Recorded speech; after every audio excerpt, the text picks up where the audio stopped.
Started ना? Message मिला आप लोगों को? Yes sir. Yes sir. Okay sir. Okay sir, तो फिर good evening to all of you again. अच्छा देखो, ये आज का क्लास फाइनेंस का क्लास है, मतलब फाइनेंशियल मैनेजमेंट का। तो इसमें आज हम लोग क्या पढ़ेंगे सर? सर इसमें एक्चुअली एक टॉपिक लास्ट दो क्लास से कंटिन्यूएशन चल रहा था, उसी को कंटिन्यू चलेगा, क्योंकि ये टॉपिक थोड़ा लंबा टॉपिक है, तो कंटिन्यू तो चलेगा ही। इसमें पिछले दो क्लासेस में मैंने आपको बेसिकली इन्वेस्टमेंट डिसीजन, टॉपिक का नाम क्या है? Investment decision and capital budgeting. तो investment decision and capital budgeting में ऑलरेडी कॉन्सेप्ट जो था वो बता दिए कि इन्वेस्टमेंट डिसीजन क्या होता है, कैपिटल बजटिंग का क्या कॉन्सेप्ट है। इसके बारे में पिछले दो क्लासेस में बात हुआ। मे बी अश्रिता को थोड़ा सा दिक्कत होगा, बिकॉज उन्होंने लास्ट क्लास नहीं किया था। ठीक है अश्रिता, मैं तेरे को ना आज दे दूंगा क्लास, थोड़ा सा एक एक लो क्लास थोड़ा सा देख लेना, तो मेरे हिसाब से थोड़ा सुविधा रहेगा, मैंने ऑटोमेटिकली एट पर हो जाएगा सर। ठीक है, बाकी लोगों का आई डोंट थिंक ये इश्यूज है। ठीक है चलो, ठीक है क्लास करो सर, धीरे धीरे समझ में आ ही जाएगा। ओके। अच्छा नाउ पॉइंट इज, चलो मैं आपको सीधा कुछ पॉइंट्स पे बात करता हूँ। कुछ नोट्स भी क्लास में लिखाया था, और कुछ नोट्स मटेरियल से भी पढ़े थे। ठीक है, नोट्स से जैसे ये इन्वेस्टमेंट डिसीजन, इसका दूसरा नाम क्या मैंने बताया आपको? इन्वेस्टमेंट डिसीजन का एक दूसरा नाम है सर कैपिटल बजटिंग। बेसिकली एक बड़ा बिजनेस जब मार्केट में आना चाहता है, पैसा उठाना चाहता है, ठीक है, तब एक बड़ा अमाउंट चाहिए होता है उनको। से फॉर एग्जांपल 100 करोड़, 200 करोड़, 500 करोड़, 1000 करोड़ भी हो सकता है। ठीक है, तो बड़े बड़े बिजनेस जब मार्केट में पैसा रेज करने के लिए आते हैं, क्या बोलते हैं उसको? कैपिटल रेज करना। पैसा बोलने से आपको लगेगा कि क्या, कौन सा पैसा का बात कर रहे हैं sir? It's about capital investment. ठीक है, तो जब बड़ा बिजनेस मार्केट में कैपिटल रेज करने के लिए आते हैं, तो उसे हम लोग नॉर्मली फाइनेंसिंग कहते हैं। क्या कहते हैं sir? Financing. Capital raising in the sense जुगाड़ लगाओ सर, कि पैसा जुगाड़ करो। लेकिन सर कैपिटल रेज करने के बाद जो सेकंड इंपॉर्टेंट और मोस्ट इंपॉर्टेंट काम है, आप कैपिटल रेज क्यों कर रहे हो? कैपिटल रेज आप इसलिए कर रहे हो क्योंकि आपको इन्वेस्ट करना है। कहाँ इन्वेस्ट करना है सर? इन्वेस्टमेंट करना है बिजनेस पे, इन्वेस्ट करना है बिजनेस पे। अब क्या है ना, जब एक बिग बिजनेस मार्केट में इन्वेस्ट करते हैं, say for example at a time 500 crore, 1000 crore ऐसे इन्वेस्ट करते हैं। ठीक है, कभी 500 करोड़ करने का सोचता है, कभी 1000 करोड़ करने का सोचता है। ठीक है सर, बिग बिग बिजनेस का बात कर रहा हूँ, स्मॉल बिजनेस भी करते हैं। कोई भी छोटा बड़ा हर तरह का बिजनेस इस तरह का डिसीजन लेते हैं। ठीक है, छोटा बिजनेस 500 करोड़ की जगह पर 500 लाख कर सकता है, 500 lakh in the sense 5 crore. उससे छोटा होगा तो 500 हजार कर सकता है, माने 5 लाख। ठीक है, ठीक है, 500,000 कर सकता है। तो डिपेंड करता है business to business, but ultimately capital raise करके इन्वेस्टमेंट करके रिटर्न कमाना, ये हर बिजनेस का एक बहुत बड़ा ऑब्जेक्टिव होता है। समझ में आ रहा है sir? Each and every business का एक ऑब्जेक्टिव होता है कि मार्केट से पैसा रेज करे और फिर उसे इन्वेस्ट करें, और इन्वेस्ट करके रिटर्न कमाए। ठीक है, ये अल्टीमेट ऑब्जेक्टिव होता है। और जितना जल्दी इन्वेस्टमेंट का पैसा वापस आ जाए, ठीक है, वो उसका सक्सेस माना जाता है। ठीक है, कि मैंने बिजनेस पे इतना पैसा लगाया था और मेरा पैसा आ जाएगा। लेकिन क्वेश्चन ये उठता है सर, इन्वेस्ट करने से पहले डिसीजन लेना पड़ता है। क्या करना पड़ता है? डिसीजन लेना पड़ता है सर। ऐसा भी होता है क्या? हाँ सर बिल्कुल। ठीक है, ये एक्चुअली इन्वेस्टमेंट डिसीजन, या फिर इसको एक दूसरा नाम से क्या मैं बोलता हूँ आप लोगों को, मैं नहीं, एक्चुअली इसको आप लोगों को पढ़ाया जाता है कि इन्वेस्टमेंट डिसीजंस का जो सबसे इंपॉर्टेंट और एक नाम भी इफ फाइनेंस में यूज किया जाता है, उसका नाम है कैपिटल बजटिंग टेक्निक। ठीक है, तो इसमें बहुत सारा टेक्निक है कि आप मार्केट में इन्वेस्ट करते हो और फिर रिटर्न के बारे में सोचते हो। You are investing some money in the business and then you also decided some return, कि आपको कुछ रिटर्न चाहिए। इसमें कौन है sir? Who is this is? कौन है? हेलो हेलो, হ্যাঁ স্যার আমি। সৈকত। ওকে, হ্যাঁ ঠিক স্যার। আছে, ঠিক আছে, বুঝেছি। মিউট করে দে, ব্যাকগ্রাউন্ড নয়েজ মিউট করে দে। তো তার মিউটের অপশনটা পাচ্ছি না। আচ্ছা ঠিক আছে, পেয়ে যাবি, খোঁজ দেখ, ওখানে মাইকের বাটনটা মিউট করে মোবাইল দেখতে পাবি। একটা ব্যাকগ্রাউন্ড নয়েজ আছে ওই জন্য বলছি। হ্যাঁ বুঝতে পেরেছি স্যার, আমি ঠিক আছে দেখছি এটা ইয়ে ঠিক আছে, হচ্ছে। आस्ते आस्ते कॉल बुझते देखते ये कहाँ रहता है रे म्यूट का ऑप्शंस मोबाइल में, ওই, সেটা মোবাইলে না, আমি ইয়েতে অন করেছি তো। ল্যাপটপে? হ্যাঁ ল্যাপটপে মিউটের অপশনস দেখ ওপর দিকে থাকে, ওই যে না, মাইকটা আছে না, মাইকটাকে অফ কর, মাইক মাইকটা অফ কর। মাইকটা মাইকটা ক্লিক করছি কিন্তু নিচ্ছে না এর জন্য। ও মাইকটা ক্লিক করছিস নিচ্ছে না, তাহলে মনে হচ্ছে হ্যাং করছে। কর্ড ইউজ করছিস? তো তাহলে আমি এখান থেকে বেরিয়ে যাচ্ছি, তাহলে মোবাইল থেকে। আচ্ছা কিছু একটা কর, কিন্তু কারণ একটা ব্যাকগ্রাউন্ড নয়েজ আছে, নয়েজ না থাকলে আমি বলতাম না কিছু। না না একটা ঠিক আছে। একটা নয়েজ আসছে, একটা কিছু মিউজিক ফিউজিকের কিছু একটা নয়েজ আসছে।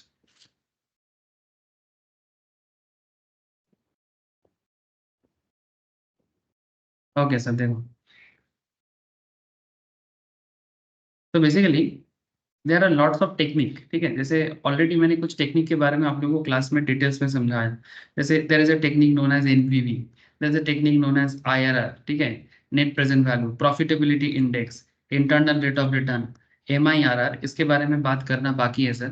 This is also known as modified internal rate of return, MIRR का फुल फॉर्म है, ठीक है, डोंट वरी समझाऊंगा, क्योंकि अभी तक मैंने आईआरआर भी नहीं समझाया, ठीक है, क्योंकि मेरे को लगा कि आईआरआर स्टार्टिंग में थोड़ा सा डिफिकल्ट टॉपिक है, मैं धीरे धीरे आईआरआर पे आऊंगा। आज मैं थोड़ा इजी टॉपिक में डिस्कस करूंगा, फिर नेक्स्ट दिन ऑफलाइन क्लास में आपको मैं आईआरआर भी बताऊंगा। तो जैसे आज का डिस्कशन पे मेनली मैं आपसे चर्चा करने वाला हूँ सर पे बैक पीरियड पे। किस पे करूंगा सर? पे बैक पीरियड में। It's a very interesting topic, पे बैक पीरियड, और कुछ थियोरेटिकल पॉइंट्स में भी बात करूंगा।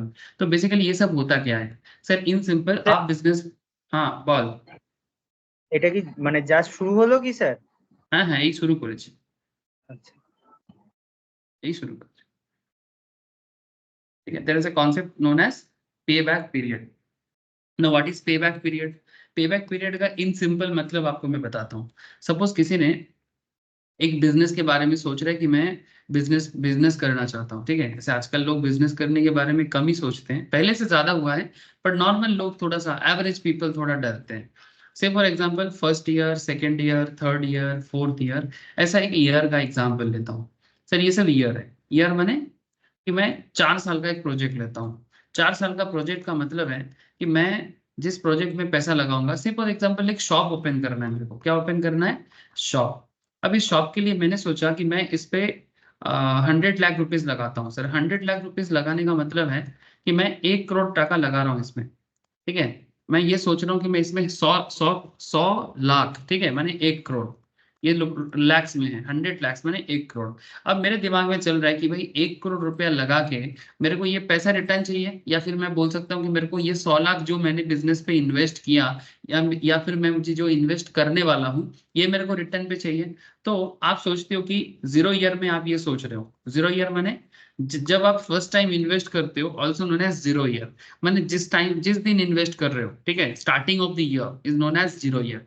तो 0 ईयर में इन्वेस्ट कर रहे हो, फिर फर्स्ट ईयर खत्म हुआ, 1 साल बाद आप सोच रहे हो कि अगर बिजनेस मेरे को 20 लाख वापस कर दे तो अच्छा रहेगा। फिर आप सोच रहे हो सेकेंड ईयर अगर 30 लाख आ जाए तो बहुत अच्छा है।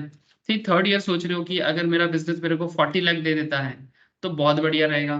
तो 20, 30, 40, कितना हो गया? 30, 20, 50 और 40, 90 लाख हो गया सर, ठीक है। 1 करोड़ आपने लगाया था, मैंने 100 लाख आपका इन्वेस्टमेंट था, तो 100 लाख में से 90 लाख आपका पे बैक हो चुका है। अभी भी फोर्थ ईयर बाकी है। अब आप सोच रहे हो कि अगर फोर्थ ईयर पे आपको मोटा मोटी 30 लाख आ जाता है, देन यू कैन से, ठीक है, तब आप बोल सकते हो कि 100 लाख अगर आपको चाहिए था, 100 लाख में से 20 लाख, 30 लाख, 40 लाख, 30 लाख, मैंने अगर आप इसको प्लस करते हो सभी को, तो मोटा मोटी कितना वापस आ गया? 120, ठीक है। तो 100 लाख का इन्वेस्टमेंट था, ठीक है, और 120 लाख का आपका रिटर्न आया, ठीक है, वापस आया। तो 120 लाख आपका रिटर्न आया और 100 लाख का आपका इन्वेस्टमेंट था। तो मैं ऐसा बोल सकता हूँ कि आपको 20 लाख प्रॉफिट में तो आया, और आपने जितना पैसा लगाया था वो आपका पे बैक हो चुका है, 100 लाख पे बैक हो चुका है। सर बात समझ में आ रहा है आपको? मैं बहुत सिंपल सा एग्जांपल दिया। कि कोई भी एक बिजनेसमैन जब बिजनेस करने के बारे में सोचते हैं, जितना पैसा वो बिजनेस पे लगाते हैं उसके एक मार्केट में जितना पैसा फंसता है, इन सिंपल मैं ऐसा बोल सकता हूँ कि मैं जितना पैसा बिजनेस पे फंसा रहा हूँ वो पैसा मेरे को वापस चाहिए। हेलो, ये सर नो, बोलो सर, समझ में आ रहा है?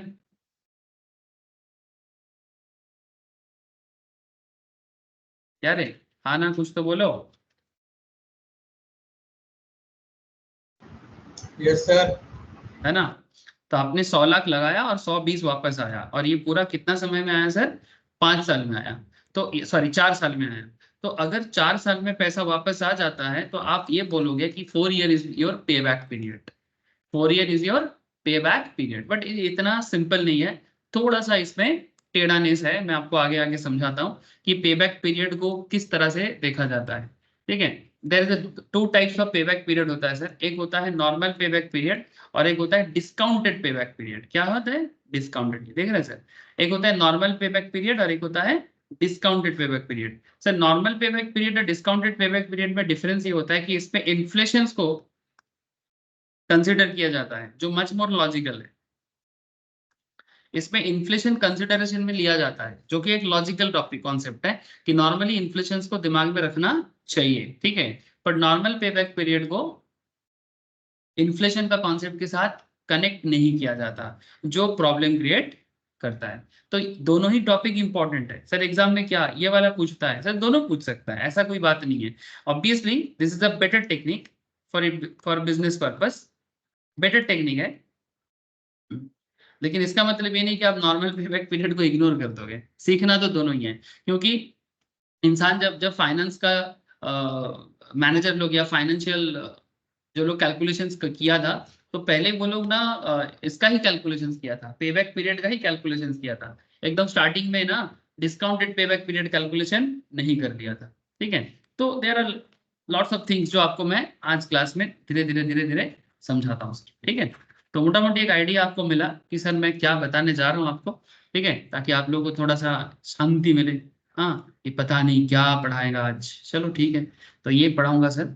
अच्छा, तो इससे पहले मैंने आपको ये सब नोट्स लिखा था कि capital budgeting and project management.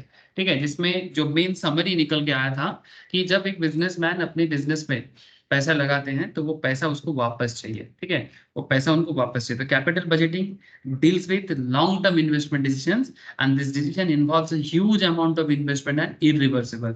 इसका सिंपल मतलब होता है कि जितना पैसा बिजनेस लगा देता है ना बिजनेस पे, उसको वापस रिवर्स कर पाना मुश्किल हो जाता है। इसलिए पैसा लगाने से पहले 10 बार सोचो, क्योंकि एक बार पैसा फंस जाए ना, एक बार आपका पैसा फंस जाए तो आप उसको किसी भी तरह से रिकवर नहीं कर पाओगे। अगर एकमात्र उपाय है रिटर्न कमाना। ठीक है, लॉस हो जाएगा तो बचाना मुश्किल हो जाएगा। अगर आपका लॉस हो जाएगा तो बचाना मुश्किल हो जाएगा। इसलिए जो करना है पहले सोचो। ठीक है, इसलिए टॉपिक का नाम क्या है? Capital budgeting. ठीक है, बजटिंग का इन द सेंस कि पहले बजट बना लो। ठीक है, अगर अगर एक फाइनेंस मैनेजर किसी भी बिजनेस पे इन्वेस्ट करने से पहले, इसीलिए उनका राय लिया जाता है। जैसे यहाँ पर फाइनेंस मैनेजर कौन? या सीएफओ, चीफ फाइनेंशियल ऑफिसर। ठीक है, सीएफओ। ठीक है, इनका क्या काम होता है? Normally chartered accountant, cost accountant, MBA finance, ये सब रोल प्ले करता है। इनका काम यही हो जाता है कि वो बिजनेस में इन्वेस्ट करने से पहले कंपनी इनको पूछते हैं, ठीक है, कि आप बताओ कि क्या करें, करना चाहिए कि नहीं करना चाहिए। कभी कभी ये लोग सक्सेस होते हैं, कभी कभी फेलियर होते हैं। बट अभी देखना ये चाहिए कि सक्सेस रेट कितना है, फेलियर रेट कितना है। ठीक है, इसके ऊपर एक फाइनेंस का ऑफिसर का मैंने रैंकिंग किया जाता है कि वो डिपेंड करता है कि समय मैंने टफ टाइम में उन्होंने क्या डिसीजन लिया। ठीक है, जो बिजनेस को एक बहुत बड़ा जीवन दान दिया। ठीक है, बहुत जरूरी चीजें हैं सर, क्योंकि टफ टाइम माने बिजनेस खत्म होने को है, बिजनेस लॉस मेकिंग सिचुएशंस पे है। ऐसे हालत में एक बड़ा डिसीजन बिजनेस को बहुत कुछ दे सकता है। ठीक है, जैसे रिसेंटली अगर मैं आपको बोलूं, Vodafone idea, I don't know आप लोग वोडाफोन के बारे में ऑब्वियसली सुने होंगे। तो रिसेंटली ये कंपनी मार्केट में शेयर इशू किया था। ठीक है, तो वोडाफोन का जब शेयर इशू हुआ था, मैंने बेसिकली कौन सा शेयर का बात मैं कर रहा हूँ मैं आपको बता रहा हूँ। मैं अभी आपको शेयर मार्केट के बारे में बताना नहीं चाहता। ठीक है, जैसे ये कल का एक खबर है कि वोडाफोन आइडिया का एक इंडस टावर बोल के एक टावर कंपनी है, उसके पास इसका बहुत बड़ा पैसा बाकी है। ठीक है, किसका? वोडाफोन आइडिया का। तो वोडाफोन आइडिया वो टावर का पैसा, नेटवर्क टावर का पैसा रीपे नहीं कर रहा है। तो इसके बारे में बहुत बातचीत चल रहा है कि एयरटेल का ओनर भी बोला कि वोडाफोन आइडिया को उनका ड्यूज क्लियर करना चाहिए। सर ये न्यूज नहीं बता रहा हूँ मैं आपको, फाइनेंस का डिसीजन बता रहा हूँ। देखो, Vodafone Idea should clear all Indus tower past dues else the struggling telecom company would not be allowed to use the tower company's infrastructure for any new service such as 5G. Bharti Airtel chairman Sunil Mittal said Airtel is the largest stakeholder in Indus Towers and with around 48% stake. माने Indus tower जो है उस Indus tower का भी सबसे बड़ा stake holders माने share holder Airtel है, ठीक है, जिसमें 48% शेयर होल्डिंग माने मेजोरिटी स्टेक है। माने मेजोरिटी माने इसको हम लोग होल्डिंग तो नहीं बोल सकते क्योंकि लेस देन 51 है, लेकिन 48% माने मेजोरिटी ऑफ शेयर किसके पास है? मित्तल साहब के पास है। और मित्तल साहब कौन है? एयरटेल का मालिक है, ठीक है। तो कहीं ना कहीं हम ऐसे बोल सकते हैं कि इंडस टावर कहीं ना कहीं एयरटेल का ही हो गया, ठीक है। तो बेसिकली इसीलिए मित्तल साहब बोल रहे हैं, सुनील मित्तल, ठीक है, सुनील मित्तल साहब इसलिए वोडाफोन आइडिया को चेतावनी दे रहे हैं कि वो जल्दी जल्दी वोडाफोन आइडिया का जो मार्केट में ड्यू बन चुका है उस इंडस टावर कंपनी का, जिसका टावर वो यूज करता है, तो जल्दी वो ड्यू पे कर दे। The Vodafone Idea will not get new service until they pay money and they have a lot of old dues which they need to pay up and they have raised money. देखो जो मैं बता रहा हूँ आपको, they have raised money, पैसा उन लोग उठाया, but now they should be able to pay up, ठीक है।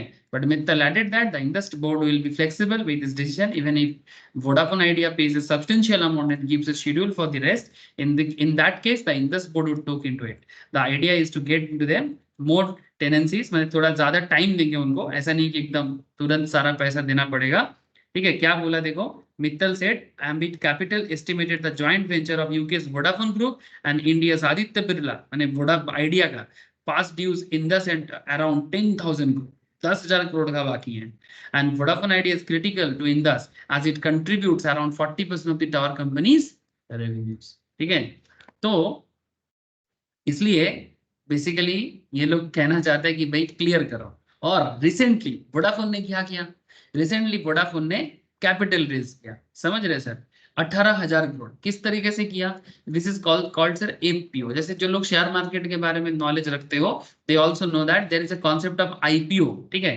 एंड अगर आईपीओ का कॉन्सेप्ट तब चलता है जब फर्स्ट टाइम कोई कंपनी पैसा इशू करता है, उसे हम लोग बोलते हैं इनिशियल पब्लिक ऑफरिंग, ठीक है। रिसेंटली काफी सारे स्टूडेंट जो लोग शेयर मार्केट का भी क्लास करता है या नॉर्मल में भी मेरे को पूछा था सर कि क्या करे वोडाफोन आइडिया का शेयर ले, तो 10% में ऑफर किया था सर, क्योंकि बिजनेस का हालत अच्छा नहीं है। भले ही बहुत पॉपुलर नाम है वोडाफोन आइडिया, बट मार्केट दिन में दिन खराब हुआ है और हाल फिलहाल में तो किसी तरह से सरवाइव करने के बारे में सोच रहा है। और इसका फॉलो ऑन पब्लिक ऑफर आया था। फॉलो ऑन पब्लिक ऑफर माने जो आईपीओ के बाद आएगा ना, ठीक है, उसे फॉलो ऑन ही बोला जाता है। तो बेसिकली वोडाफोन आइडिया को बहुत जोर का पैसा का जरूरत था और उसने 18,000 करोड़ मार्केट से रेज किया and is discussion with the battery of lenders to conclude a 25,000 crore डेब्ट issue which will help it achieve its target। माने टोटल मार्केट से इन्होंने डेब्ट इशू किया 25,000 करोड़ का और 18,000 करोड़ का इक्विटी इशू किया। जो लोग इससे पहले कैपिटल स्ट्रक्चर का क्लास किए हो उनको पता होगा कि कैपिटल स्ट्रक्चर में हम लोग दो चीज पढ़ते हैं सर, एक होता है इक्विटी कैपिटल और एक होता है डेब्ट कैपिटल। तो मैं आपको प्रैक्टिकल चीज दिखा रहा हूँ जो रियल लाइफ में होता है। आप लोग का क्या है ना, नॉर्मली स्टूडेंट क्या होता है, किताबी बातों में अपने आप को समझ नहीं पाता कि हो क्या रहा है। और मैं आपको किताबी बातों पे तो बोलूंगा सर, बट उसके साथ साथ मैं आपको प्रैक्टिकली भी दिखा रहा हूँ कि देखो भाई इस रियल सिचुएशंस में कंपनी को क्या क्या सिचुएशंस का सामना करना पड़ता है, ठीक है, जो एक्चुअली आप लोगों का इस फाइनेंस पेपर का ही मेन कॉन्सेप्ट से बना हुआ है, ठीक है।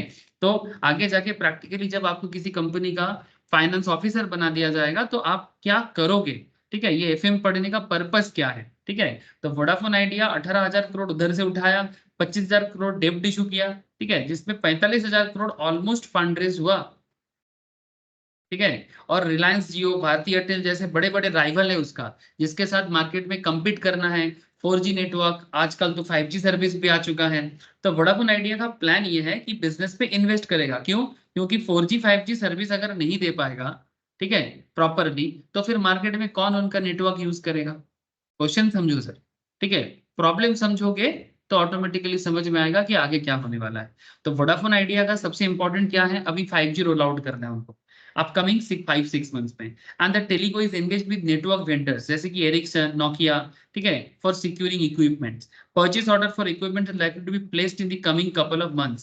So basically, Vodafone Idea has been clearing its routine dues to Indus Tower for the last 1 year and also cleared some past dues in the last quarter that ended March 31st. Indus Tower has collected 360 crore from Vodafone Idea towards old dues. तो कहीं ना कहीं जब market से एक company पैसा raise करता है सर, जब मार्केट से एक कंपनी मार्केट से पैसा रेज करता है तो उसके पीछे क्या रीजन चलता है? मार्केट से जब पैसा रेज किया जा रहा है तो उसके पीछे रीजन चल रहा है कि हमको ये पैसा कहाँ बजट के हिसाब से खर्चा करना है। आप लोग प्रैक्टिकली देख पा रहे हो सर। मैं एक्चुअली आपको अचानक से आप बोलोगे सर कहाँ से अचानक से आसमान से टपका और खजूर पे लटका, है ना, ठीक है। मैंने कहीं नहीं था वोडाफोन आइडिया का डिस्कशन, बट मैंने अचानक से लेके आ गया। क्यों? क्योंकि आपको समझना जरूरी है कि ये जो आपको मैं पढ़ाया जा रहा हूँ सर, ये टॉपिक इसलिए इंपॉर्टेंट हो जाता है कि रियल लाइफ में एक कंपनी जब मार्केट में पैसा लगाता है या पैसा पहले रेज करता है, रेज करने का मतलब जैसे आप या तो इक्विटी शेयर से लिए हो, ठीक है, इक्विटी शेयर माने शेयर मार्केट में शेयर इशू किए हो, या फिर आप डेब्ट मार्केट में लोन इशू किए हो और बदले में आपको क्या मिला? पैसा। अब इतना पैसा लेके आप चाहते क्या हो? कि आपका बिजनेस में ग्रोथ हो जाए, जैसे कि 5G का रोल आउट हो जाए जो आपके पास नहीं है, या फिर आप ये चाहते हो कि अगर मेरा पुराना ड्यूज है तो वो क्लियर करना है, क्योंकि बिजनेस में रोल आउट तो आप करोगे बट उससे पहले आपको दूसरे का लोन का पैसा देना पड़ता है, ठीक है। ये आप लोग अकाउंटेंसी में भी देखे हो और बेसिक फाइनेंस में भी ये सब बात पढ़ाया जाता है कि सबसे पहले ड्यूज क्लियर करना पड़ता है, ठीक है, क्योंकि स्पेशली अगर वो लोन हो तो लोन का ड्यू तो पहले क्लियर करना पड़ेगा। तो इसीलिए मित्तल साहब मैंने एयरटेल वाले लोग बता रहे हैं कि भाई पहले ड्यूज क्लियर करो। क्यों बता रहे हैं? समझ में आ रहा है ना? इसलिए बता रहे हैं, ठीक है, क्योंकि सबको ही अपना अपना ड्यूज तो क्लियर करने के लिए पागल तो होगा ही ना सर, बिजनेस की मैटर है।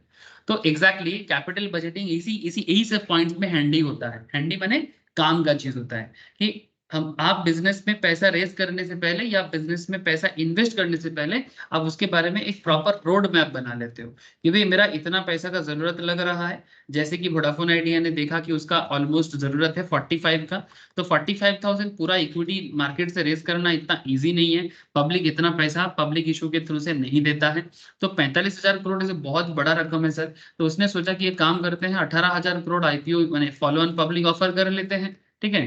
और कितना था बाकी अमाउंट 45 से जो बाकी 25,000 करोड़, 25,000 करोड़ अप्रोक्स उसने सोचा कि डेब्ट इशू कर लेते हैं, मैंने लोन लिया मार्केट में बचने के लिए, ठीक है। तो ऐसे हालत में उसको ये देखना है ना कि ये जो 45,000 करोड़ उसके पास अभी है जिसमें इसका पुराना ड्यूज चुकाना है और न्यू मॉडल में बिजनेस को फ्रेशली डेवलप करना है। तो ये सब चीज को करने के टाइम पे उसके पास ऐसे 4-5 ऑप्शंस आ जाता है कि भाई या तो पे बैक पीरियड यूज करके देख लो, अकाउंटिंग रेट ऑफ रिटर्न आगे सिखाऊंगा मैं आपको, नेट प्रेजेंट वैल्यू ऑलरेडी कुछ बेसिक डिस्कशन हो चुका है। Net present value one of the best technique है कैपिटल बजटिंग का। Internal rate of return one of the best technique है बट थोड़ा क्रिटिकल टू कंप्यूट है, इसको कैलकुलेट करना मुश्किल है बट बहुत ही इंपॉर्टेंट टेक्निक माना जाता है। उसके साथ साथ उसी का एक इम्प्रोवाइजेशन है MIRR। तो मैं आशा करता हूं कि आप लोगों को डे बाय डे ये समझ में आ रहा है कि ये चैप्टर या ये टॉपिक प्रैक्टिकली कितना काम का है, ठीक है। अगर प्रैक्टिकल कॉन्सेप्ट पता लग गया तो सर क्वेश्चन करने के टाइम पे भी आपको मुझे इतना समझाने का जरूरत नहीं होगा कि आखिर करे तो क्यों, ठीक है, आखिर करे तो क्यों करे, मैंने सॉल्व करे तो क्यों करे। सवाई बुझते पारছে तो हेलो, समझ में आ रहा है ना? मैंने आप लोगों को बहुत सारा एग्जांपल इससे पहले सॉल्व करवाया, जैसे यहाँ पर एक 800 लाख का बिजनेस में इन्वेस्ट किया था, फिर उसका रिटर्न के लिए हम लोगों ने वेट किया था कि भाई 800 लाख इन्वेस्ट किया, 500 400 600 करके ये सब, चलो मैं लास्ट क्लास में डिस्कशन कर लिया, लास्ट 2 क्लास में ये सब डिस्कशन हो चुका है, बहुत इंपॉर्टेंट डिस्कशन था। इस डिस्कशन में जो सिंपल जो बात निकल के आया था वो ये था कि यहाँ पर हम लोग टेक्निक के बारे में जाने थे। 3 टेक्निक एकदम क्लियर कट हो गया था।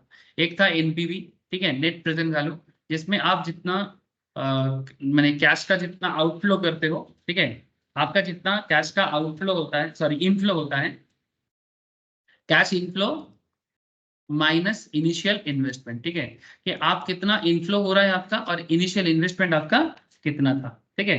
Cash inflow present value of cash inflow minus initial investment, मैंने इनिशियली कितना पैसा डाला अपने बिजनेस में और आपका इनफ्लो एवरी ईयर कितना हो रहा है, इसका एक कैलकुलेशंस करके देखना पड़ता है। अगर पॉजिटिव आता है वैल्यूएशंस अगर वैल्यूएशन पॉजिटिव आता है तो हम लोग प्रोजेक्ट को एक्सेप्ट कर देते हैं, अगर वैल्यूएशन नेगेटिव आता है तो प्रोजेक्ट को रिजेक्ट कर देते हैं। ठीक है। सिमिलरली जब हम लोगों ने पीआई किया, प्रॉफिटेबिलिटी इंडेक्स, हम लोगों ने क्या देखा, cash inflow divided by initial investment. ये बेसिकली होल नंबर पे बात नहीं करता सर, ये होल नंबर पे बात नहीं करता, ये हमेशा वन पे बात करता है कि आपका पीआई प्रॉफिटेबिलिटी, ये इंडेक्स है, ये प्रॉफिटेबिलिटी इंडेक्स इक्वल्स वन है कि ग्रेटर देन वन है कि लेस देन वन है, इस पे डिसाइड किया जाता है कि आपका पैसा लगाना सार्थक है कि नहीं है।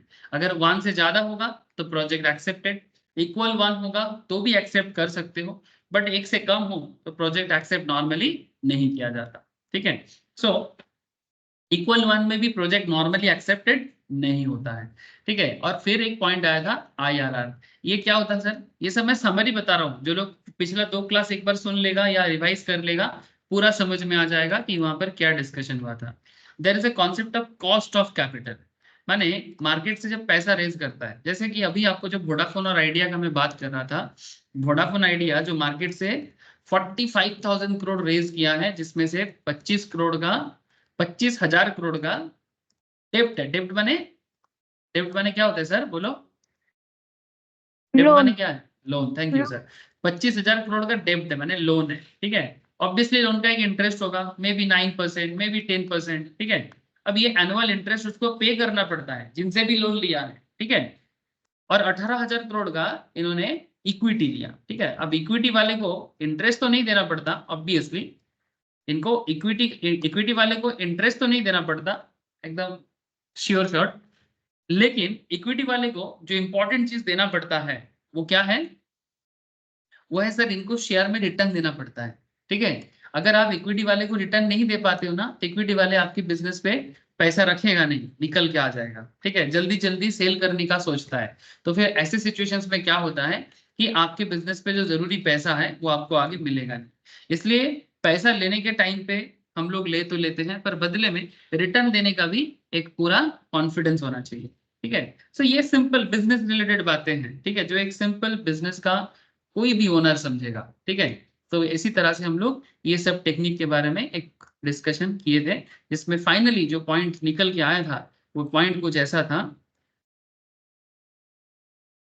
कि अगर किसी प्रोजेक्ट का एनपीवी ग्रेटर देन 0 होता है, अगर प्रोजेक्ट का एनपीवी ग्रेटर देन 0 होगा, उसका प्रॉफिटेबिलिटी इंडेक्स ग्रेटर देन 1 होगा, एंड आईआरआर केसी से ज्यादा होगा। केसी माने कॉस्ट ऑफ कैपिटल। जैसे कि अगर आपने मार्केट से 1 लाख का लोन लिया, ठीक है, अगर आपने मार्केट से 1 लाख का लोन लिया और अगर उस पर 10% का इंटरेस्ट है, तो 10,000 आपका हो गया कॉस्ट ऑफ कैपिटल, इसे केसी कहते हैं। ठीक है। सो इफ आपका internal rate of return of business KC से ज्यादा हो तो प्रोजेक्ट एक्सेप्टेड होता है। और ये चीज एकदम क्लियर कट दिमाग में रख लेना सर कि if NPV greater than 0, PI should be greater than 1 and IRR should be greater than KC. एकदम बेसिक मंत्र है। ठीक है। दिमाग में छाप लेना।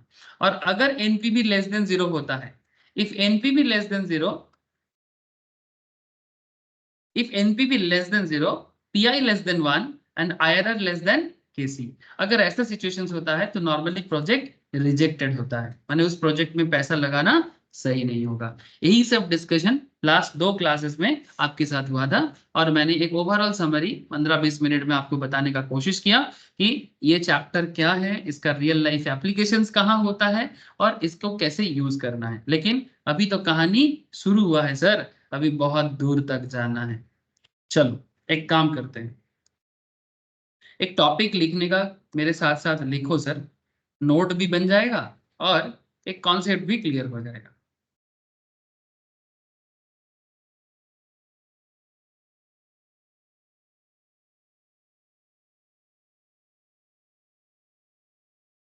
चलो लिखो सर थोड़ा सा। जैसे एफएम में नॉर्मली हम लोग क्या करते हैं, कैलकुलेशंस करते हैं और उसके साथ साथ नोट लिखते हुए चलते हैं। तो फिलहाल कुछ नोट लिखते हैं और उसके बाद जैसे 2 मिनट बाद मैं आपको पेबैक पीरियड भी लिख सिखाने बेसिकली सिखाने वाला हूँ। ठीक है सर, क्या क्या करवाओ फिर।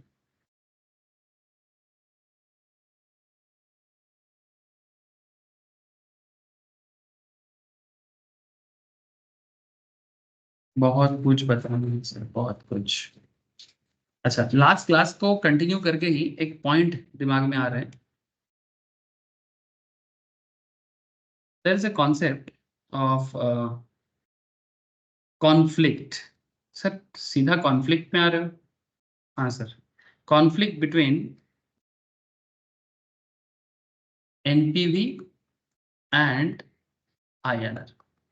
तो very important topic, conflict between NPV and IRR. Sir क्या कॉन्फ्लिक्ट है, चलो थोड़ा समझते हैं।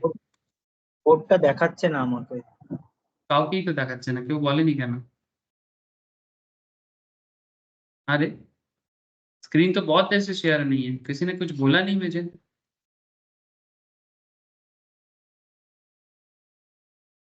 सब कनेक्टेड है कि नहीं? Yes sir. आप यस सर। हाँ, काफी देर से स्क्रीन शेयर नहीं है रे। तुम लोग क्या क्लास सुन रहे हो कि नहीं सुन रहे? मैं इतना सारा चीज बार-बार रीजॉइन कर रहा था, मेरे को लगा ग्लिच हुआ। उसके बारे में बोल सर আমি नहीं বললাম मैं নেটওয়ার্ক ইস্যু ওর জন্য রিজয়েন नहीं করলাম। नहीं नहीं, किसी कारण से स्टॉप शेयरिंग बटन में मैंने क्लिक कर दिया था। सोईकौत ना बोलता तो मैं तो बोलते ही जाता, लिखाते जाता, भाग मतलब। अच्छा है कि आप लोग पकड़ लिया, चलो कोई बात नहीं, समझ में आया होगा। मैं कितना सारा चीज प्रेजेंटेशन करके समझा रहा था, किसी ने नहीं बोला कि स्क्रीन शेयर नहीं है। ऐसा जब भी ऐसा हो बताना सर, ठीक है? एक जन को तो नहीं हो, मैंने देखा कि स्क्रीन तो शेयर ही नहीं है। ठीक है चलो लिखो, conflict between NPV and IRR. Sir NPV IRR का कॉन्फ्लिक्ट क्या है मैं आपको बताता हूँ। जैसे लास्ट क्लास में मैंने आपको एक टॉपिक समझाया था, आपको याद दिलाता हूँ। कॉन्सेप्ट कुछ ऐसा था कि एक आईआरआर लिया गया था। क्या लिया गया था? IRR, internal rate of return. Sir internal rate of return क्या होता है, ये मैंने पिछले क्लासेस में आपको क्लास में समझाया था। मैं एक बार सिंपल फिर से बता देता हूँ, जो लोग पिछला क्लास नहीं किया वो भी समझ जाएगा। सर जैसे हम लोग अपनी डेली लाइफ में जब बिजनेस करते हैं ना, तो बिजनेसमैन बिजनेस करने से पहले एक चीज समझने का कोशिश करता है कि किस चीज का बिजनेस करने से रिटर्न अच्छा रहेगा। ठीक है, कि कौन से बिजनेस में पैसा लगाने से रिटर्न अच्छा रहेगा। से फॉर एग्जांपल किसी के दिमाग में चल रहा है कि कोई सोच रहा है कि मैं दूध का फैक्ट्री खोलूंगा, कोई सोच रहा है कि मैं पानी बेचूंगा। ठीक है, जैसे सिटी में तो पानी बिकता है। कोई सोच रहा है कि मैं ग्रोसरी स्टोर खोलूंगा, कोई सोच रहा है फ्रूट्स का बिजनेस करूंगा, किसी का मानना है कि नहीं मैं तो लोहा लक्कड़ का दुकान खोलूंगा, एल्यूमिनियम का फैक्ट्री बनाऊंगा, कोई सोच रहा है मैं सोना का दुकान गोल्ड का शोरूम बनाऊंगा।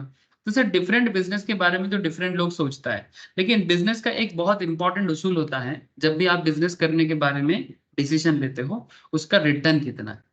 ठीक है, कि एक पैकेट दूध बेच के कितना रिटर्न आएगा, एक सोना बेच के, सपोज किसी को एक गोल्ड का चेन या फिर एक की रिंग, ठीक है, बेच के आपको कितना रिटर्न मिल सकता है। या फिर ऐसे बोलो कि गोल्ड बिजनेस में कितना रिटर्न छुपा हुआ है। आप लोग समझ रहे हो मेरा बात? ठीक है, कि एक तरफ सोचो कि आप नमक का बिजनेस करना चाहते हो, ठीक है, सॉल्ट पैकेट, ठीक है चलो, कि सॉल्ट पैकेट प्राइस, एक पैकेट सॉल्ट खरीदने में कितना पैसा लगता है। ठीक है, सपोज आप सॉल्ट का बिजनेस करना चाहते हो, जो होलसेलर है सॉल्ट का, वहां से लेके आप बेचोगे, तो एक सॉल्ट बेच के कितना मार्जिन आता है और मार्केट में कितना सॉल्ट बिक सकता है, चलो वो तो अलग बात है। सबसे बड़ी बात, वन पैकेट सॉल्ट में मार्जिन कितना है ना? वन पैकेट सॉल्ट में मार्जिन कितना है? 1%, 2%, 3%। मैंने एक सपोज एक 100 रुपए का पैकेट है एग्जाम्पल के लिए, तो इसको बेच के आपको 2 टका एक्स्ट्रा मिलेगा कि 3 टका एक्स्ट्रा मिलेगा? अगर 2% रिटर्न होगा तो 2 टका मिलेगा, 3% रिटर्न होगा तो 3 टका मिलेगा। सिमिलरली से for example gold necklace price,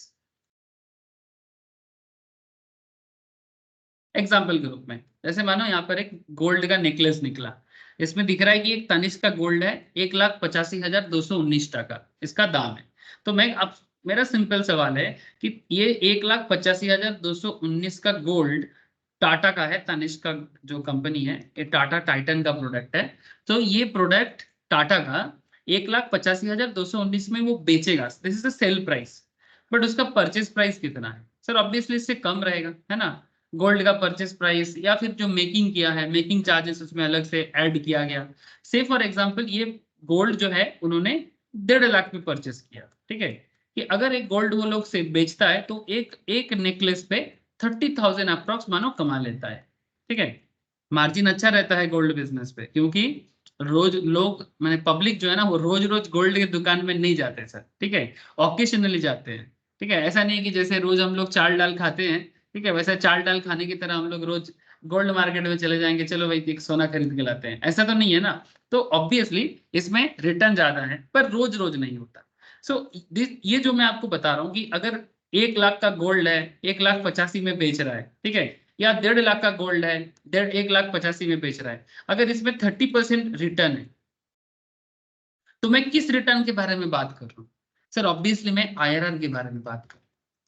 किसी भी बिजनेस के अंदर छुपा हुआ जो रिटर्न है उसे आईआरआर कहते हैं, ठीक है। इसके बारे में मैंने लास्ट क्लास में भी बताया था, और आज मैं एकदम सिंपल सादा लैंग्वेज में समझाया सर, कोई भी समझ सकता है, ठीक है। इसके लिए पिछला क्लास अगर किसी ने मिस भी किया है वो भी समझ जाएगा, इतना तो मैंने कोशिश किया बताने का।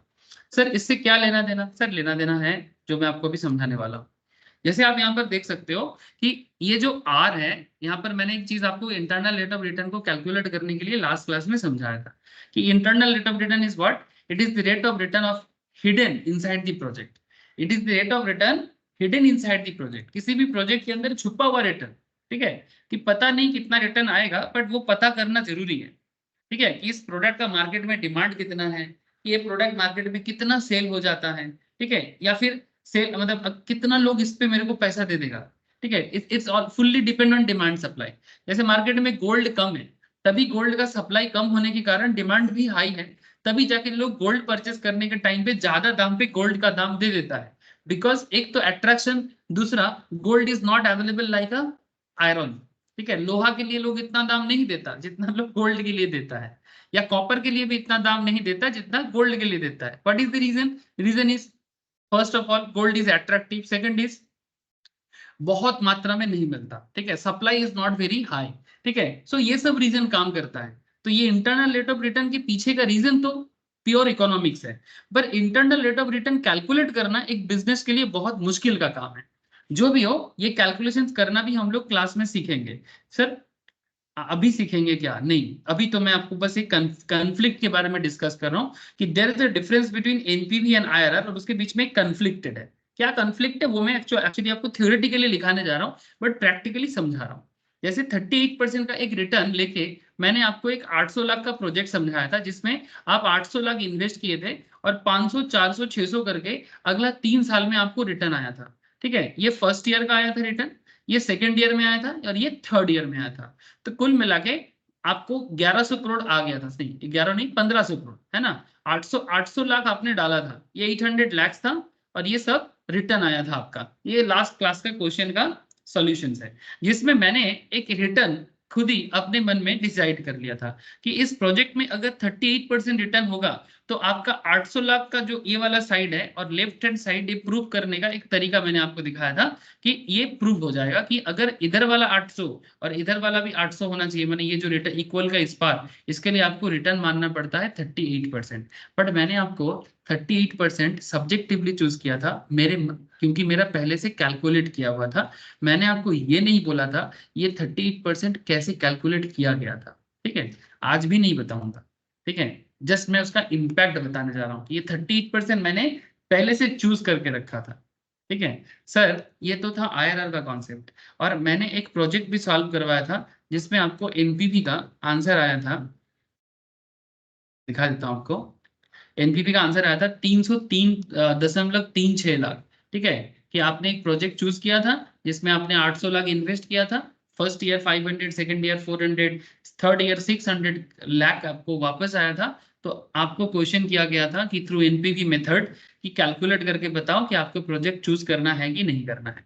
तो आपने कैलकुलेट करके देखा था कि आपको 303 लाख का फायदा है, ठीक है, अगर आप प्रोजेक्ट चूज करते हो तो इस केस में डिसीजन लिया गया था कि if there is a positive NPV so we can select the project. Sir ये दोनों कॉन्सेप्ट हम लोग सीख चुके हैं, ठीक है। तो मैं आपको जो थ्योरी लिखाने जा रहा हूं आप कनेक्ट कर लोगे।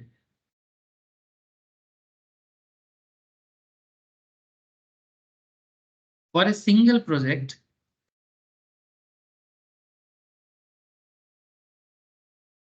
there can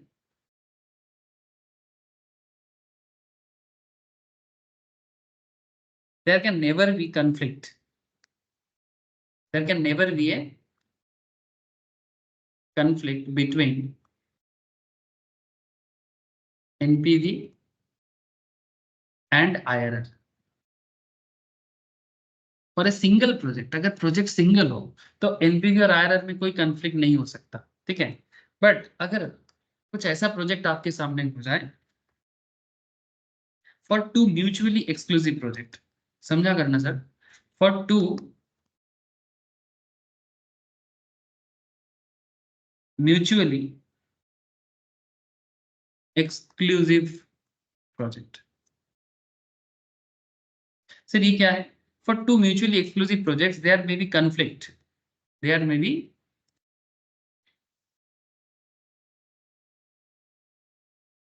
conflict between NPV and IRR. Sir बहुत इंटरेस्टिंग टॉपिक है, थोड़ा सा दिमाग लगाओ, मैंने वेट करो, आपको एक चीज पता चलेगा कि देयर में भी, मतलब अगर दो प्रोजेक्ट म्यूचुअली एक्सक्लूसिव है, एक्सक्लूसिव माने या तो प्रोजेक्ट ए चूज करना है या तो प्रोजेक्ट बी चूज करना है, और आपका दोनों प्रोजेक्ट में दो तरह का एनपीवी और आईआरआर का वैल्यू अलग अलग आया है, तो ऐसे सिचुएशंस में फाइनेंस आपको एक टेक्निक सिखाते हैं कि अगर आप ऐसे सिचुएशंस में आ जाओ तो आप एनपीवी चूज करोगे कि आईआरआर चूज करोगे, बिकॉज हर एक टेक्निक आपको प्रोजेक्ट चूज करने के बारे में डिसीजन मेकिंग एक सिचुएशंस में लाता है. सब्जेक्ट का नाम याद रखना टॉपिक का, इन्वेस्टमेंट डिसीजन, ठीक है. तो जब आप कंफ्यूजन में हो जाओगे तो आपको क्या करना चाहिए, तो वैसे ये कंफ्यूजिंग सिचुएशंस आपके सामने मैं दे रहा हूँ जिसमें आपको ये समझाया जाएगा कि सर जब टू म्यूचुअली एक्सक्लूसिव प्रोजेक्ट हो, यानी या तो प्रोजेक्ट ए लेना है या तो प्रोजेक्ट बी लेना है, तो उसमें दोनों का अलग अलग एनपीवी है, अलग अलग आईआरआर है, तो किस सिचुएशंस में किसे चूज करें. तो चलो देखते हैं सर. इस टॉपिक को सॉल्व करने के लिए मैं कुछ स्टेप का सहारा लेता हूं.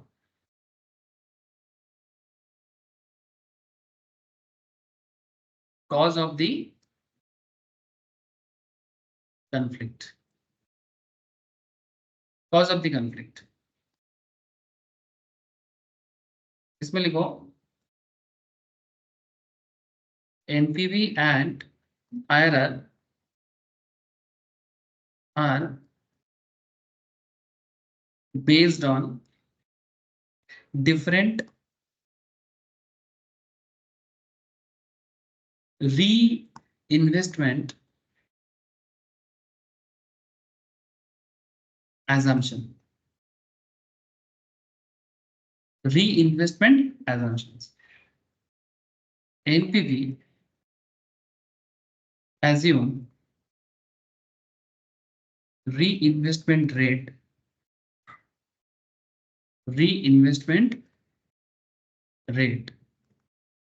to be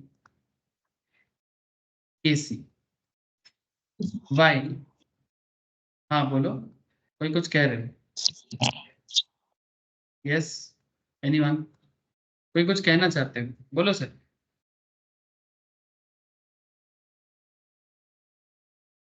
तेज कुछ बोल रहा है क्या? तेज का बोल्ड दिख रहा है. Okay sir. व्हाइल आईआरआर के बारे में लिखो, IRR assume reinvestment rate to be IRR. Don't worry sir, थोड़ा टाइम दो, समझ जाओ. To be IRR. ये रीइन्वेस्टमेंट স্যার रेट একটু লাস্ট লাইট পাবেন স্যার? হ্যাঁ, স্যার লাস্ট লাইনটা একটু বুঝতে পারিনি, একটু উপর দিকে তুলবেন? ওর দিকে তুলবো, এটাকে তো তোলা যাবে না, বড় করতে পারি. लिखिए NPV and IRR are based on different reinvestment assumption. Reinvestment माने पैसा बार बार, जैसे मानो एक फर्स्ट ईयर पैसा मिला आपको, फिर वो पैसा वापस री इन्वेस्ट हो जाएगा. जैसे जब भी कोई बंदा बिजनेस में पैसा लगाते हैं, फर्स्ट ईयर 100 करोड़ लगाया, फिर हाँ बोलो স্যার सर. কেস, স্যার ওই NPV assume reinvestment rate to be, তারপর কেসি, केसी माने कॉस्ट ऑफ कैपिटल, ठीक है. তারপরে sir while IRR assume reinvestment rate to be IRR. While IRR assume reinvestment rate to be IRR। IRR माने internal rate of return. IRR माने internal rate of return. केसी माने cost of capital. केसी माने cost of capital. ठीक है, internal rate of return अभी आपको समझा है। इंटरनल रेट ऑफ रिटर्न माने किसी भी बिजनेस के अंदर छुपा हुआ रिटर्न जो कोई पर्टिकुलर प्रोजेक्ट आपको देता है। और केसी माने आपने बिजनेस करने के लिए जो लोन या डेब्ट उठाया, उसके लिए आपने सपोज बैंक से लोन लिया या किसी से डिवेंचर उठाया, ठीक है, इसे हम लोग बोलते हैं लोन। ठीक है, तो केसी माने डेब्ट होता है, डेब्ट। ठीक है, जैसे लोन, उसका इंटरेस्ट होता है। लिखा सर आप लोगों ने? मैंने अगर आपको मैं सिंपल बोलो कि ये जो री इन्वेस्टमेंट रेट का क्या मतलब है, दोनों चीज को मैं 2 मिनट समझाता हूँ sir. There is a concept of KC and IRR. आप लोगों को समझ में पूरा नहीं आ रहा है ना? चलो मैं आपको बताता हूँ। सपोज एक मैंने बात किया एनपीवी पे। एनपीवी हमें क्या सिखाता है कि जैसे मानो आपने किसी प्रोजेक्ट में एक पैसा लगाया, से फॉर एग्जांपल, जैसे जो जो एग्जांपल हम लोगों ने स्टार्टिंग से लिया वही एग्जांपल लेता हूँ। ये नेगेटिव माने 800 लाख। ठीक है, 800 लाख माने 8 करोड़। और आपका फर्स्ट ईयर में ये जस्ट एक ये नोट नहीं है सर, बेसिकली ये क्या बोलेंगे इसको, इट्स वर्किंग। ठीक है, रफ वर्क है, समझा रहा हूँ, समझा रहा हूँ जस्ट। सपोज आपका एनपीवी कैलकुलेशन कैसे होता है, 800 लाख आप इन्वेस्ट कर रहे हो, उसमें फर्स्ट ईयर आपको रिटर्न में आ रहा है 400 करोड़, सेकेंड ईयर में मानो आ रहा है 500 करोड़, और थर्ड ईयर में से फॉर एग्जांपल 600 करोड़, ऐसा आपको रिटर्न मिल रहा था। तो हम लोग ऐसे कैलकुलेट कर सकते हैं ना, केसी के साथ कैलकुलेट करके, अगर आपका कॉस्ट ऑफ कैपिटल का रेट, ठीक है, अगर आपका कॉस्ट ऑफ कैपिटल का रेट 10% है कि 15% है, जैसे यहाँ पर हम लोग कैलकुलेशन किए थे सर।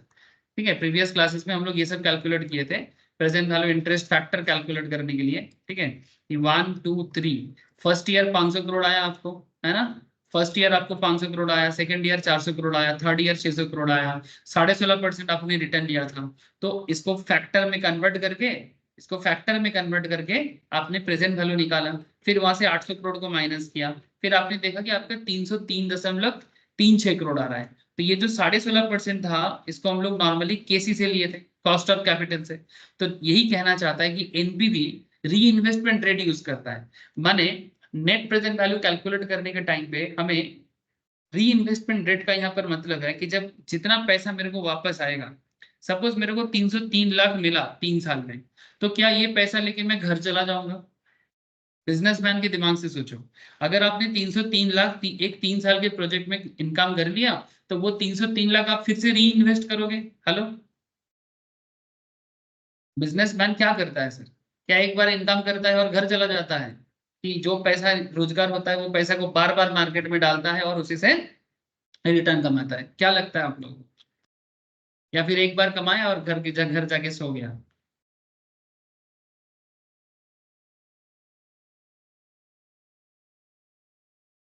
हेलो, आप लोग मेरा बात समझ पा रहे हो? री इन्वेस्टमेंट का क्या मतलब है कि जब एक बिजनेस 3 साल में एक प्रोजेक्ट में अगर पॉजिटिव रिटर्न कमाएगा, तो पॉजिटिव रिटर्न कमाने के बाद फिर उसको वापस री इन्वेस्ट करेगा, उस टाइम पे भी उसको दिमाग में एक कैलकुलेशन, एक इंटरेस्ट का कैलकुलेशन चलेगा कि मेरा मार्केट से लोन जो है उसका कितना रेट है। तो उसी रेट पे वो अपने एनपीवी को कैलकुलेट करेगा, जो मैंने आपको एनपीवी में समझा के रखा था। ठीक है, क्या नहीं समझ में आ रहा है आप लोगों को? ये एनपीवी का रेट, पीवीआईएफ का रेट याद है कि नहीं है? Please tell me. आप लोग एकदम सन्नाटा छाने की तरह बिहेव मत किया करो। बोलो। गोपाल, नहीं समझ में आ रहा है? गोपाल, शिल्पा, आकांक्षा, बोलो सर। सौकत, बोलो। আছে। हाँ, बुझा गया तो री इन्वेस्टमेंट रेट का मतलब क्या है? यानी basically NPV cost of capital का रेट को ही री इन्वेस्टमेंट के लिए डिसाइड करते हैं। बट आईआरआर के केस में री इन्वेस्टमेंट रेट का मतलब केसी का रेट नहीं होता। आईआरआर के केस में बिजनेस के अंदर छुपा हुआ जो रिटर्न है उसी को री इन्वेस्टमेंट रेट के अंदर वो यूज करता है। ये दोनों में एक डिफरेंसेस है। ठीक है, जब आप इंटरनल रेट ऑफ रिटर्न का अप्रोच यूज करोगे, तो इंटरनल रेट ऑफ रिटर्न के केस में री इन्वेस्टमेंट रेट का कॉन्सेप्ट अलग है, और एनपीवी यूज करोगे तो एनपीवी के केस में री इन्वेस्टमेंट का रेट अलग है। ठीक है सर, अलग अलग क्यों? बिकॉज आपको वही मैं बोला ना क्योंकि एनपीवी के लिए इंपॉर्टेंट हो जाता है केसी, ठीक है, cost of capital, but IRR के लिए इंपॉर्टेंट होता है बिजनेस के अंदर छुपा हुआ रिटर्न, ठीक है। तो दोनों का दो अलग अलग बेस बनता है और यही बेस के कारण ये चीज आता है। आपको धीरे धीरे और समझ में आएगा, ठीक है। अगर आप लोग फिलहाल थोड़ा बहुत कंफ्यूज हो, बिकॉज कंफ्लिक्ट का क्वेश्चन है तो थोड़ा कंफ्यूजन रहना बनता है सर, बट गारंटी है कि अगर आप लोग कोशिश करोगे तो बिल्कुल समझ में आएगा, और नहीं आएगा तो मैं फिर से कोशिश करूंगा। फिलहाल आप लोग एक काम करो सर, स्टेप 2 करो, स्टेप 2 लिखो, मैं फिर आऊंगा सर समझाने। अगर आपको बात समझ में नहीं आ रहा है मैं वापस आऊंगा समझाने। लेकिन अगर आप लोग बोलोगे कि री इन्वेस्टमेंट का मतलब नहीं समझे तो मैं क्या बताऊं आपको। री इन्वेस्टमेंट हर बिजनेस करता है सर, जो पैसा कमाता है उस पैसे को वापस बिजनेस में डालता है और फिर उस पैसे का फिर से एक रिटर्न कैलकुलेशन के लिए एक बेंचमार्क ढूंढता है। तो एनपीवी के केस में किसी को ही बेंचमार्क माना जाएगा, और अगर आप आईआरआर के केस में देखोगे तो आईआरआर जिस रेट में अंदर से कमाता है उस बिजनेस का छुपा हुआ जो रिटर्न है उसी रेट को काउंट करता है। अच्छा, circumstances in which the conflict occurs, conflict क्यों होता है। सिचुएशन 1, अभी मैं आपको प्रैक्टिकल कराऊंगा ना, आपको और क्लियर हो। एक तो है सर साइज डिस्पैरिटी। सर ये क्या है size disparity? That is projects of unequal size, that is project of unequal size. माने क्योंकि कंफ्लिक्ट तो तभी तभी क्रिएट होता है जब दो प्रोजेक्ट के बीच में डिसीजन लेना पड़ता है। एक 800 लाख का प्रोजेक्ट है मानो, और एक 500 लाख का प्रोजेक्ट है, तो ऑब्वियस बात है कि 5 करोड़ का प्रोजेक्ट और 8 करोड़ के प्रोजेक्ट में कुछ तो डिफरेंस होगा। तो when there is a size disparity तो प्रॉब्लम में ऑकर। चलो एक एग्जांपल कर, आप लोगों को मन को शांति मिलेगा, ठीक है, क्योंकि जब तक मैं थ्योरेटिकल बात करता हूँ सबका मुंह देखने लायक होता है। यस, 0 1, 2 साल लेते हैं, एग्जाम्पल कर रहा हूँ, ज्यादा डिटेल्स में जाने का जरूरत नहीं। Project A, project B, NCF, NCF का मतलब होता है नेट कैश फ्लो। ये दो प्रोजेक्ट है, प्रोजेक्ट ए है एंड ये project project A and project B. Say for example project A 0 year में इन्वेस्टमेंट कर रहा है, नेगेटिव में क्यों? क्योंकि जब पैसा का फ्लो होता है तो पैसा निकल जाता है ना पॉकेट से, डेबिट होता है। तो डेबिट पैसे को क्या किया जा सकता है? डेबिट माने जैसे बैंक अकाउंट से पैसा चला गया तो क्या बोलोगे? Bank debited. हेलो, तो बैंक डेबिट को मैं यहाँ पर अंडरस्टैंडिंग के लिए नेगेटिव में दिखा रहा हूँ। यस सर, बोलो कुछ कह रहे हो। ये कॉस्ट है, इसीलिए इसको नेगेटिव ले रहा है ताकि जो रेवेन्यू आएगा उसमें से डिडक्ट हो जाएगा। हाँ sir, very good, another exam point आपने बोला कि क्योंकि मेरा खर्चा है और जो मेरा रेवेन्यू आएगा वहां से मैं खर्चा कर मैंने उसको माइनस कर दूंगा। तो मानो यहाँ पर मैंने 0 ईयर में 200 लाख लगाया, ठीक है, रुपीज इन लैक्स, इधर लिख के रख लो रुपीज इन लैख, ठीक है, फॉर अंडरस्टैंडिंग, ठीक है। चाहे आप इसको 200 रुपया भी मानो, फर्क नहीं पड़ता, बट क्या है ना, 200 रुपया का फाइनेंशियल मैनेजमेंट कौन करेगा भाई? बढ़िया, फाइनेंशियल मैनेजमेंट लाखों करोड़ों में बात नहीं होगा तो फाइनेंस का क्या मतलब हुआ? ठीक है सर, तो लाखों करोड़ों में बात इसलिए कर रहे हैं, तभी फाइनेंस के बारे में बात हो रहा है। तो प्रोजेक्ट ये आपका 200 लाख का हो गया, ये आपका 500 लाख का हो गया, ठीक है। अच्छा, फिर आ जाता है फर्स्ट ईयर। अब फर्स्ट ईयर में ये वाला प्रोजेक्ट आपको दे रहा है 300, ये रिटर्न है सर, ठीक है, ये कैश इनफ्लो है। ये जो था ये आउटफ्लो था, ठीक है, this is a outflow and this is a inflow. For understanding लिखा रहा हूँ, एग्जाम में लिखा नहीं रहेगा ऐसा, ठीक है। एग्जाम में जो क्वेश्चन रहेगा उसमें लिखा नहीं रहेगा कि इनफ्लो है या आउटफ्लो है, ठीक है। अच्छा, ये हो जाता है 500 लाख में, मान के चलो 700, ठीक है, सब लैक्स में है। अब इसमें आपको गिवन किया है प्रोजेक्ट ए में, बोला है कि आईआरआर जो है, आईआरआर मैंने आपको मैं अभी बार बार समझा रहा हूँ कि प्रोजेक्ट, किसी भी प्रोजेक्ट के अंदर छुपा हुआ रिटर्न, ठीक है, इसका आईआरआर दिया है 50%। यानी ये बिजनेस करके आपको 50% रिटर्न आ जाता है, जो भी लगाते हो पैसा 50% तो मिल जाएगा। और प्रोजेक्ट बी में रिटर्न है 40%। शार्क टैंक देखते हो आप लोग? अगर शार्क टैंक देखोगे ना, आपको बहुत प्रैक्टिकल क्लैरिटी मिलेगा। ठीक है, वहां पर बिजनेस आते हैं, पीचिंग करते हैं, पीच देते हैं, मैंने बताता है उसका बिजनेस में रिटर्न कैसे है, नहीं है। अच्छा, यहाँ पर मैं एक एग्जांपल में दे रहा हूँ, NPV. NPV NPV at KC equals to say for example 10%। Net present value जब कॉस्ट ऑफ कैपिटल 10% है तो कितना होगा? ठीक है, तो एनपीवी कैलकुलेशंस करके बता सकते हो मुझे कि अगर कॉस्ट ऑफ कैपिटल 10% है तो इस प्रोजेक्ट का एनपीवी कितना होगा और इस प्रोजेक्ट का एनपीवी कितना होगा? कौन मुझे कैलकुलेट करके बता सकता है? If cost of capital is 10%, then what is the net present value of project A and what is the net present value of project B? बता सकते हो सर?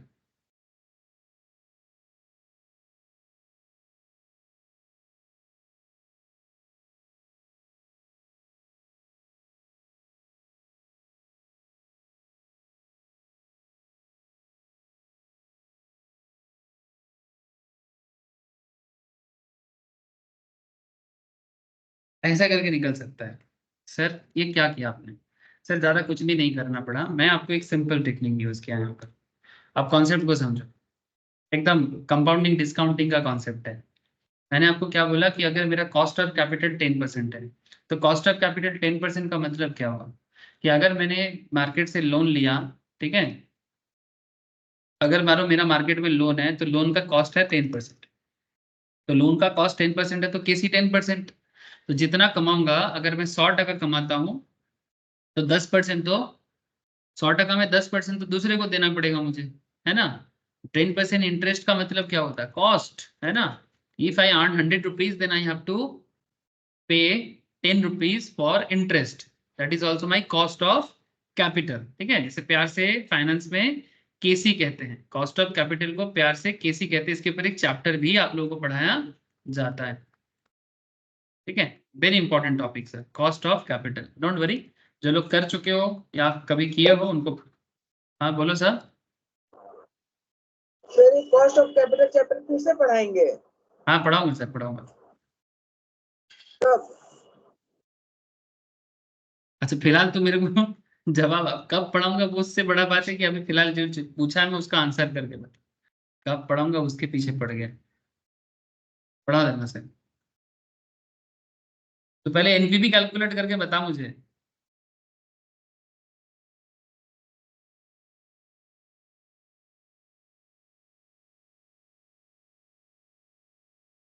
कितना होगा एनपीवी? किसी ने कैलकुलेट कर पाया सर? 300 करोड़, हाँ 2.72 लाख।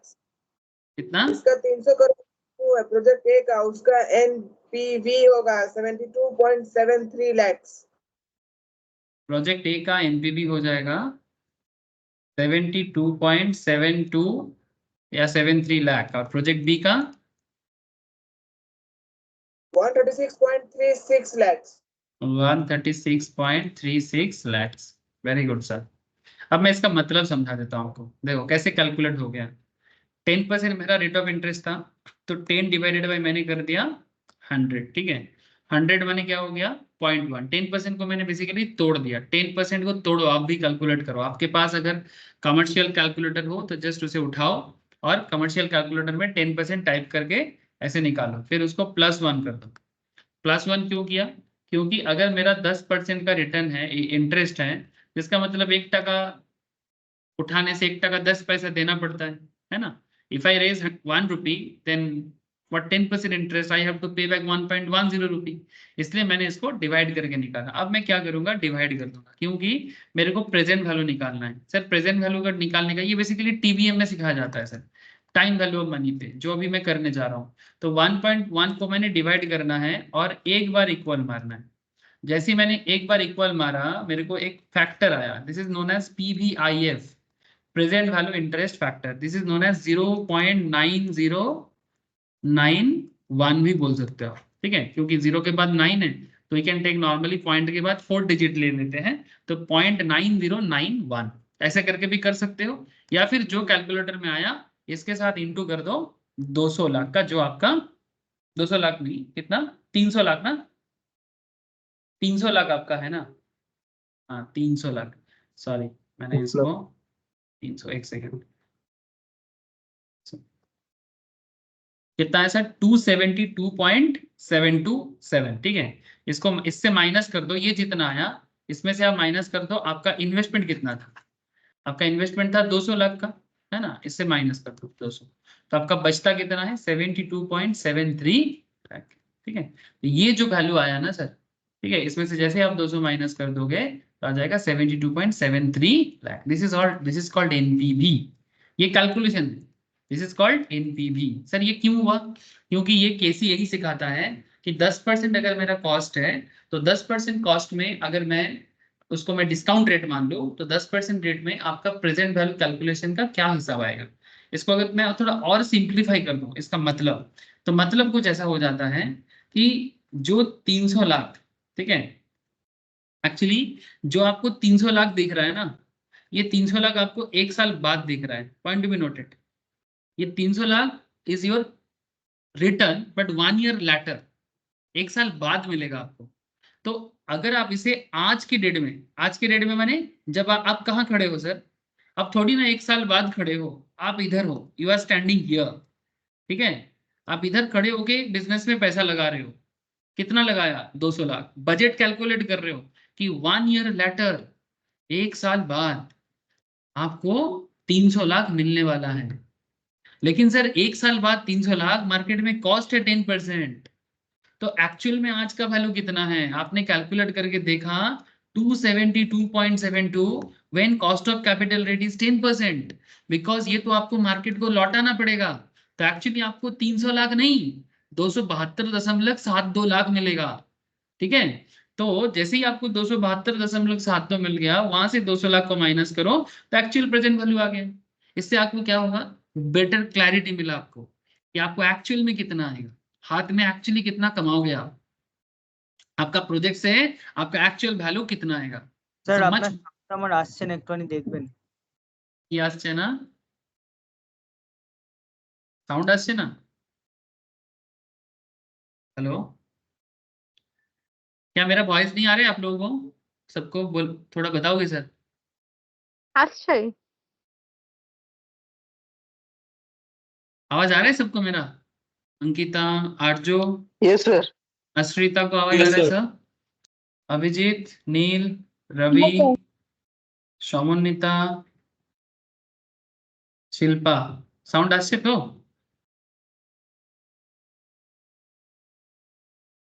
ওকে স্যার, সৈকত একবার রিজয়েন কর মেবি, सैकत रिजॉइन कर, गोपाल, गोपाल का आवाज नहीं आ रहा है।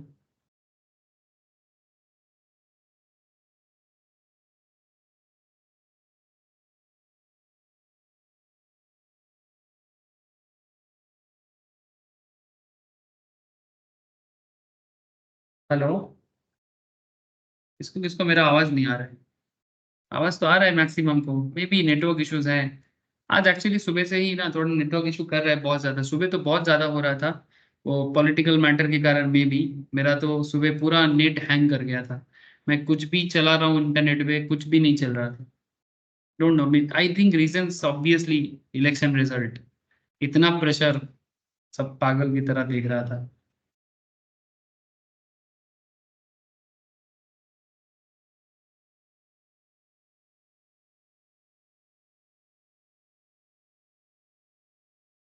एक सेकंड,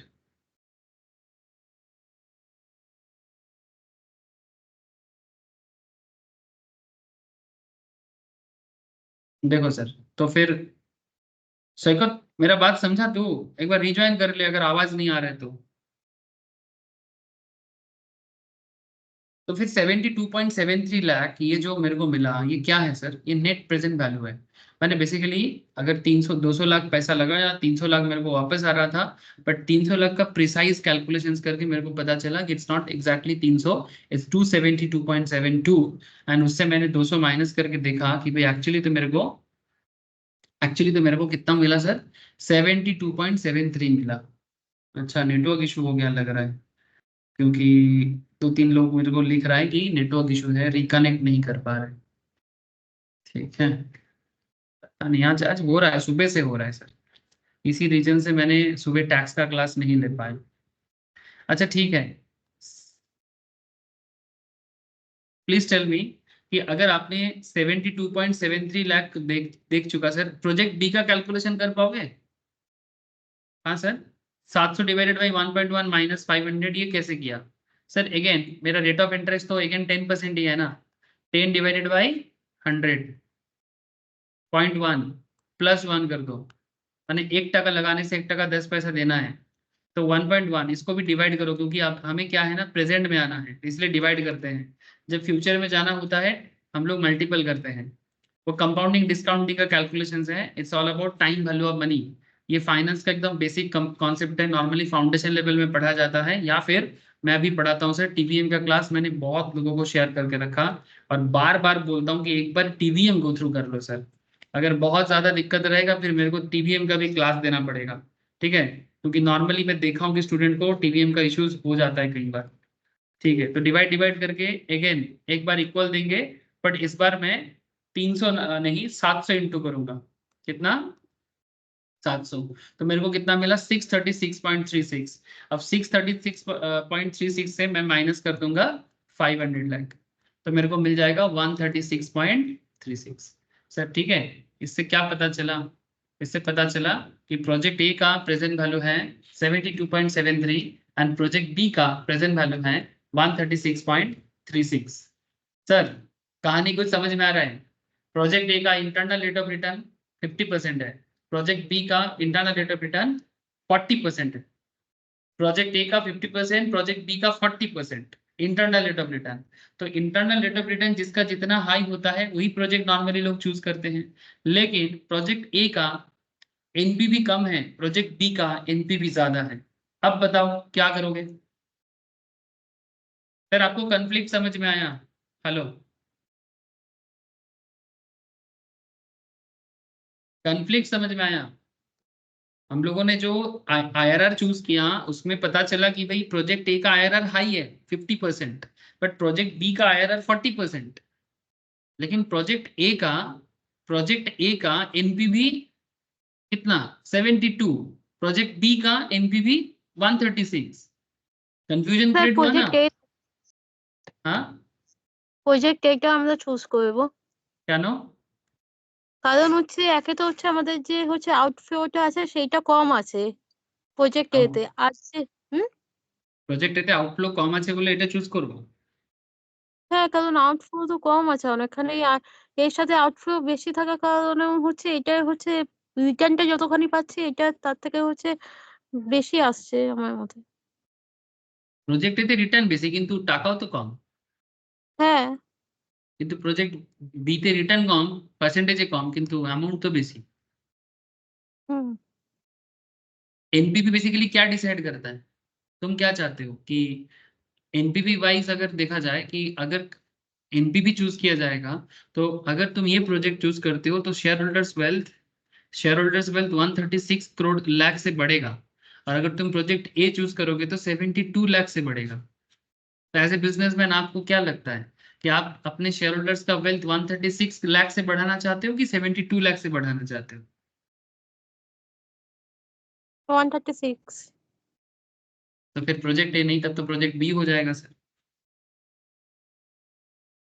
কিন্তু এখানে তো হচ্ছে ভালোভাবে দিয়েছে, মানে এখানে আউটফ্লোটাও তো কম লাগছে, মানে আমাদের যে হচ্ছে লাইব্রেরিটা যে আছে না সেটা তো কমে যাচ্ছে প্রজেক্টেতে অনেকখানি, মানে যে রিক্সের আউটফ্লো মানে তো আউটফ্লো আমি ধরে নিচ্ছি কোম্পানির কাছে 200 লাখও আছে 500 লাখও আছে। বেসিক্যালি আমি যেটা থেকে আমি আমি এটার মানে তো এটা नहीं कि আমি কম টাকা লাগাবো এটাই আমার কাছে कंडीशन ना। इट्स नॉट लाइक दैट कि पैसा कम होने से पैसा कम ही लगा देंगे, इट्स नॉट लाइक। मैं यही मान के चलूंगा कि मेरे पास दोनों है, 200 लाख भी लगा सकता हूँ, 500 लाख भी लगा सकता हूँ। आई हैव ए कैपेसिटी, मेरा कैपेसिटी है सर, ऐसा नहीं कि मेरा कैपेसिटी नहीं है।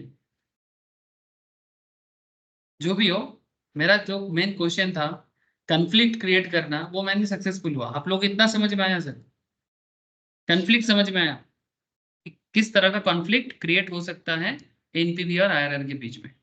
अब इसका जवाब मैं आगे आपको लिखाता हूँ कि ऐसे सिनेरियो में एज ए फाइनेंस ऑफिसर या एज ए फाइनेंस मैनेजर आप लोग क्या डिसीजन दे सकते हो या फाइनेंस आपको क्या सजेस्ट करता है?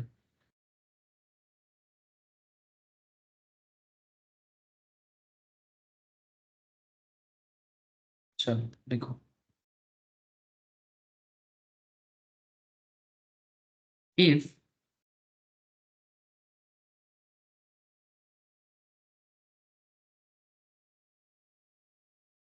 these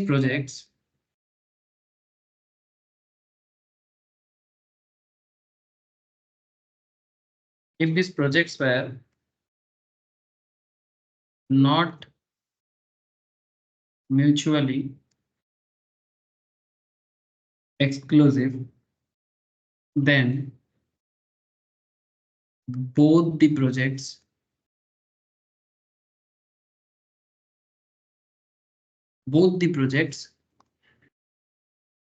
should be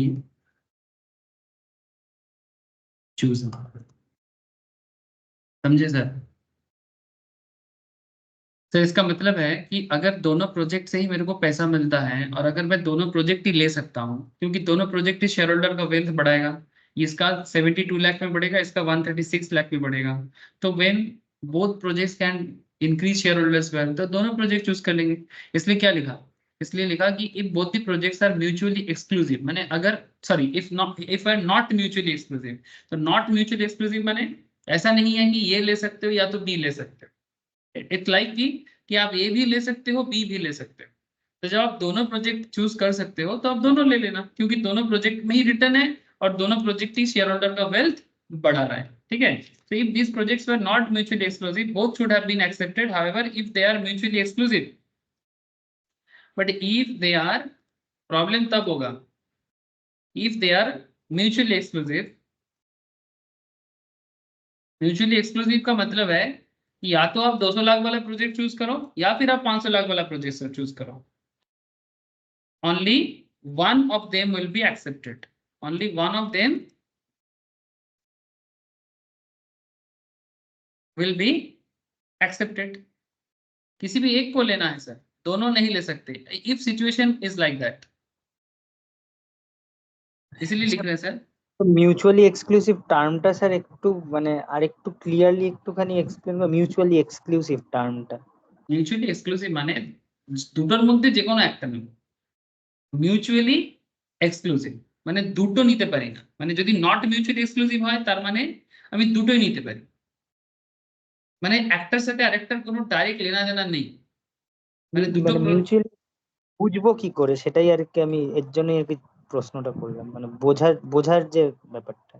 বুঝতে পেরেছি, মানে म्यूचुअली कॉन्सेप्ट को कुछ इस तरह से समझो कि आप से फॉर एग्जांपल, चल सोइका तेरा बिजनेस है, मैं तेरे को अब तेरे बिजनेस से एग्जांपल देता हूँ। मान तेरे पास पैसा है, you have a capital to support. ठीक है, तो मान कि तेरे पास पैसा है, तू सोच रहा है कि बिजनेस पर डालेगा, तू एक सोच रहा है कि एक पिज्जा का दुकान लगाएगा, ठीक है, और एक सोच रहा है कि एक साउथ इंडियन शॉप लेगा। साउथ इंडियन हो गया तेरा इडली वड़ा संबरम, ठीक है, और पिज्जा हो गया इटालियन फूड में, ठीक है, जो पिज्जा आप लोग जानते हो। ठीक है, तो अब पिज्जा का प्रोजेक्ट ऑब्वियसली अलग है, पिज्जा के लिए जो मशीन चाहिए होगा वो अलग प्रोजेक्ट होगा, साउथ इंडियन के लिए जो कॉन्सेप्ट रहेगा वो अलग होगा, दोनों का मैकेनिक अलग होगा, दोनों का बनाने का तरीका अलग होगा। नॉर्मली जो पिज्जा बनाते हैं, नॉर्मली वो साउथ इंडियन नहीं बनाता है ना। जो पिज्जा का दुकान चलाते हैं नॉर्मली नहीं करता, लेकिन तुम सोच रहे हो कि भाई खाने का दुकान लगाते हैं, पैसा है, पिज्जा का भी लगा देते हैं, साउथ इंडियन का भी लगा देते हैं। तो अगर तुम्हारे पास इतना कैपिटल है सपोर्ट करने के लिए, तो तुम सोच रहे हो काम करते हैं 200 लाख लगा देते हैं पिज्जा में और साउथ इंडियन में लगा देते हैं 500 लाख, और पिज्जा हट वाला दुकान तुमको 72 लाख का प्रेजेंट वैल्यू कैलकुलेट मैंने क्रिएट करके देता है, मैंने पैसा बना के देता है। प्रेजेंट वैल्यू मैंने क्या मिला आपको, एक्स्ट्रा पैसा ना, कि तुमने 200 लाख लगाया था उसमें 72 लाख आया। हाँ क्या हुआ बोलो?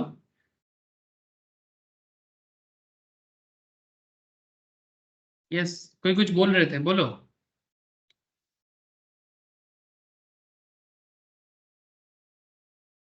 पता नहीं आज नेटवर्क बहुत इशू कर रहा है। आवाज आ रहा है मेरा? है sir. Okay.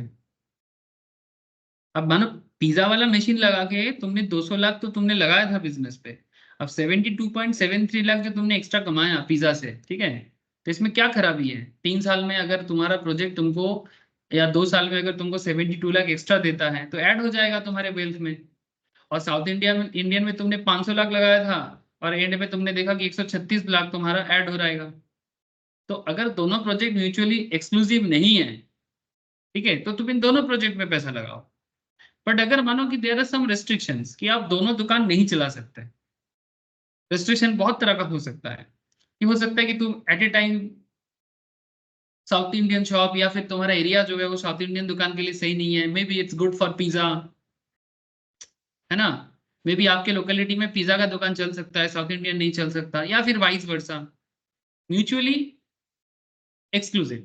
If the projects are not mutually exclusive, then both the projects can should be chosen. But if they are mutually exclusive, माने किसी एक को चूज करना है, तो आप उनमें से जो प्रोजेक्ट आपको ज्यादा फायदा देगा आप उसको चूज करोगे। लेकिन प्रॉब्लम ये है कि यहाँ पर दो प्रोजेक्ट में जो दो क्राइटेरिया मैंने दिया, एनपीवी पॉजिटिव है दोनों का ही, ये भी 72 लाख में पॉजिटिव है, ये 136 में पॉजिटिव है, ये 50% का आईआरआर देता है प्रोजेक्ट ए, मैंने प्रोजेक्ट ए में रिटर्न हाई है पर प्रोजेक्ट बी में रिटर्न लो है। दोनों में से अगर कोई भी एक प्रोजेक्ट चूज करना हो तो आप यहाँ पर कंफ्यूज हो रहे हो। याद करना सर, मैंने जब कॉन्सेप्ट लिखाना स्टार्ट किया था तो उसमें स्टार्टिंग मैंने आपको जो लिखाया वो बेसिकली क्या लिखाया, conflict between NPV and IRR, ठीक है। तो कंफ्लिक्ट क्या क्रिएट होता है कि भाई तो फिर एनपीवी को सुने कि आईआरआर को सुने। नॉर्मल दिमाग चलाओगे तो नॉर्मल दिमाग आपको कहता है कि भाई जिसका एनपीवी ज्यादा होगा वो ले लेते हैं, या फिर कोई बोलेगा कि सर तो फिर जिसका आईआरआर ज्यादा है उसको ले लेते हैं, है ना। बट सर बात ऐसा है कि सर फाइनेंस कुछ तो बताता होगा। तो चलो वही मैं आपकी एक्चुअली आपको दिखा रहा हूँ नोट्स के थ्रू से या एग्जाम्पल के थ्रू से कि आपको ऐसे सिनारियो में करना क्या चाहिए।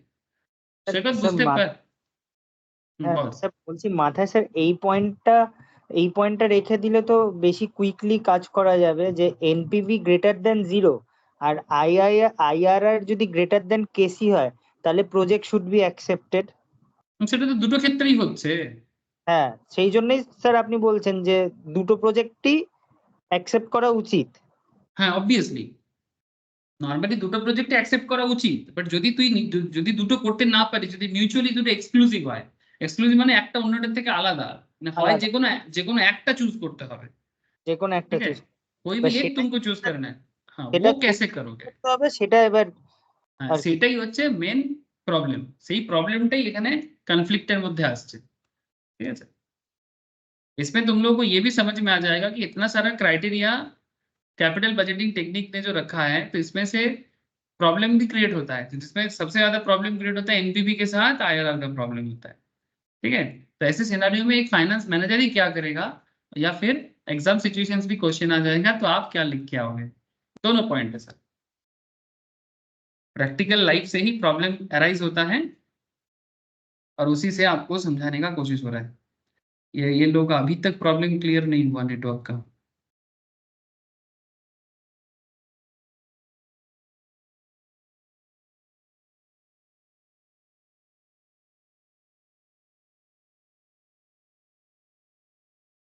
नेक्स्ट करो सर। तो उसी में मैं लिखा रहा हूं आपको, look at the conflict.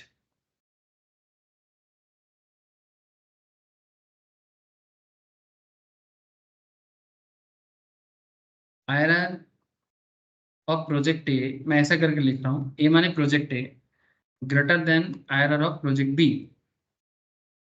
Project A का आईआरआर ज्यादा है प्रोजेक्ट बी से, ऐसे we all know 50% and 40%, and but NPV of project A is greater than, sorry गलत बोला, NPV of project B is greater than NPV of project A।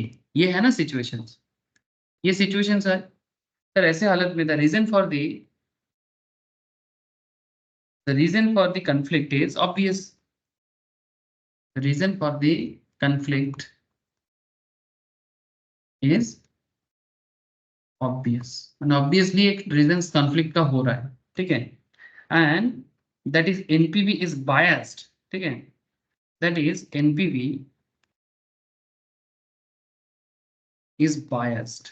Normally NPV biased होता है sir, in favour of bigger project, in favour of bigger project. क्यों? इसके पीछे भी basic business दिमाग लगाओ, ठीक है।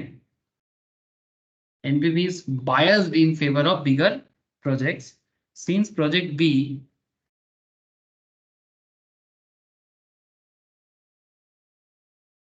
is of bigger size, is of bigger size, size में बड़ा है, is bigger size, NPV B is higher, ठीक है। NPV of project B is higher, है ना। ये तो होता है, ये तो होता है ना, क्योंकि NPV B का जो प्रोजेक्ट है वो बड़ा है, ठीक है। और प्रोजेक्ट बड़ा है तो फिर उसका NPV भी ज्यादा होगा, इसका चांसेस है, जो कि हुआ है, ठीक है। तो मैंने आपको कॉन्फ्लिक्ट का 2 रीजन समझाया था कि for a single project there can never be conflict between NPV and IRR। अगर सिंगल प्रोजेक्ट हो तो कोई प्रॉब्लम नहीं है, जिसका भी NPV पॉजिटिव आ जाएगा ले लेना सर।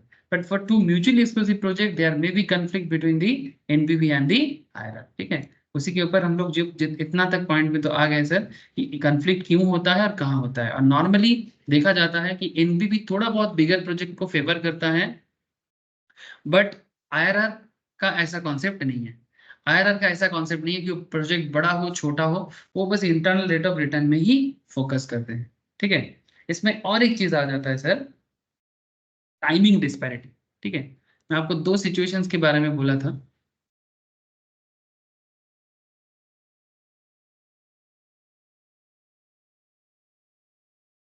मैं आपको 2 सिचुएशंस के बारे में बोला था सर, ठीक है। एक में आपको मैंने बोला था कि जहां पर कॉन्फ्लिक्ट किया मैंने बेसिकली क्रिएट होता है, और दूसरा मैंने आपको बताया था। हाँ बोलो sir. Size disparity first situation पे। हाँ, सिचुएशन 1 एंड सिचुएशन 2 बोला था ना सर, नहीं लिखा है आप लोगों को? লিখিয়েছেন স্যার, 2টা লেখাবেন এখন। সিচুয়েশন 1 এর উপর লিখিয়ে एग्जांपल দিলেন। अच्छा अच्छा, सिचुएशन 1 ही लिखा था और उसके ऊपर बताया था, ठीक है। उसमें मैं साइज डिस्पैरिटी बताया था, वही मैं देख रहा था कि लिखा है कि नहीं। সাইজ ডিসপ্যারিটিটা বলেছেন। हाँ, तो यहाँ पर कहाँ लिखा है साइज डिस्पैरिटी? नहीं लिखा है क्या? वर्ड साइज डिस्पैरिटी वर्ड नहीं लिखा है। লিখেছেন স্যার, লিখেছেন। স্টেপ होता है 2 circumstances in which the conflict occurs, তার নিচে साइज লিখে डिस्पैरिटी, हाँ ठीक है सॉरी, वही मैं ढूंढ रहा था।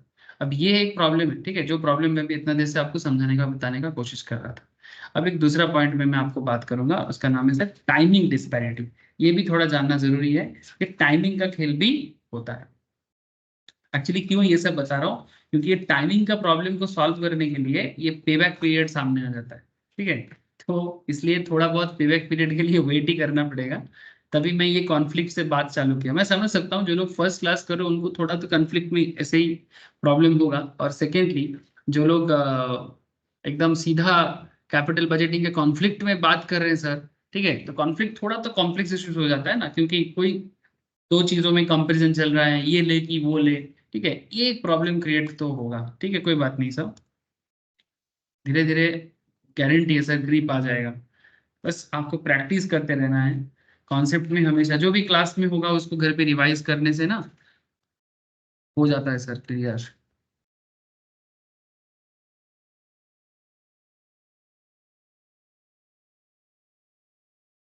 नेक्स्ट एक चीज करो, सिचुएशन 2।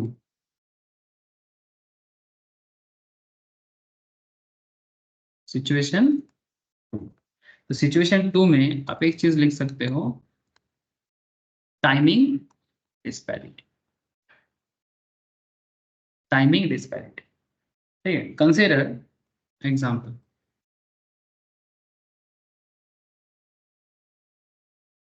Consider 2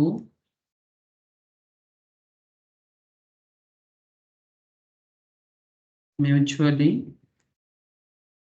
exclusive project।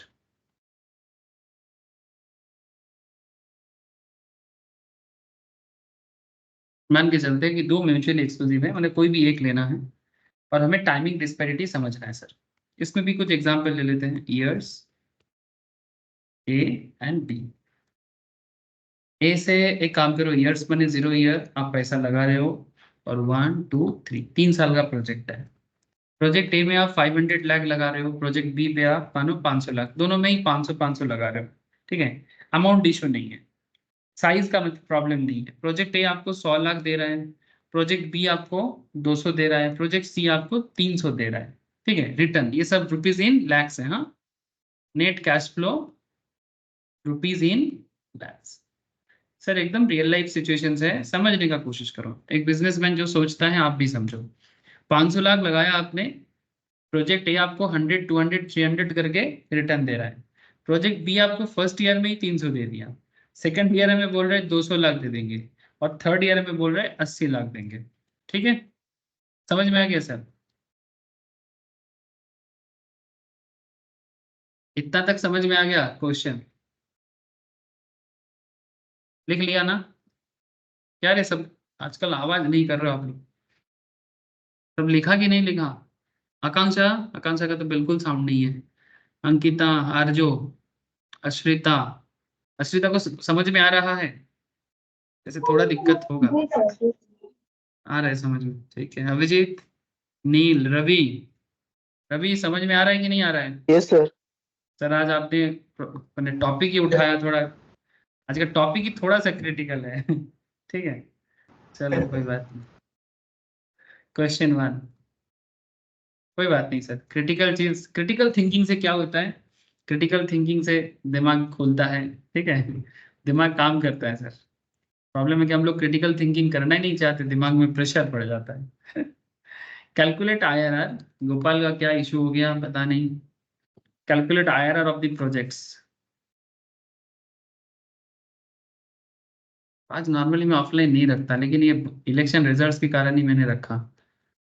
क्या पता रास्ते में कहाँ क्या जुलूस निकलेगा, कहाँ कौन मारपीट करेगा।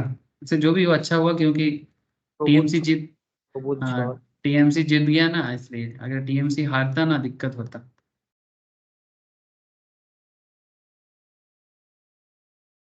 Project A, outflow equals to inflow.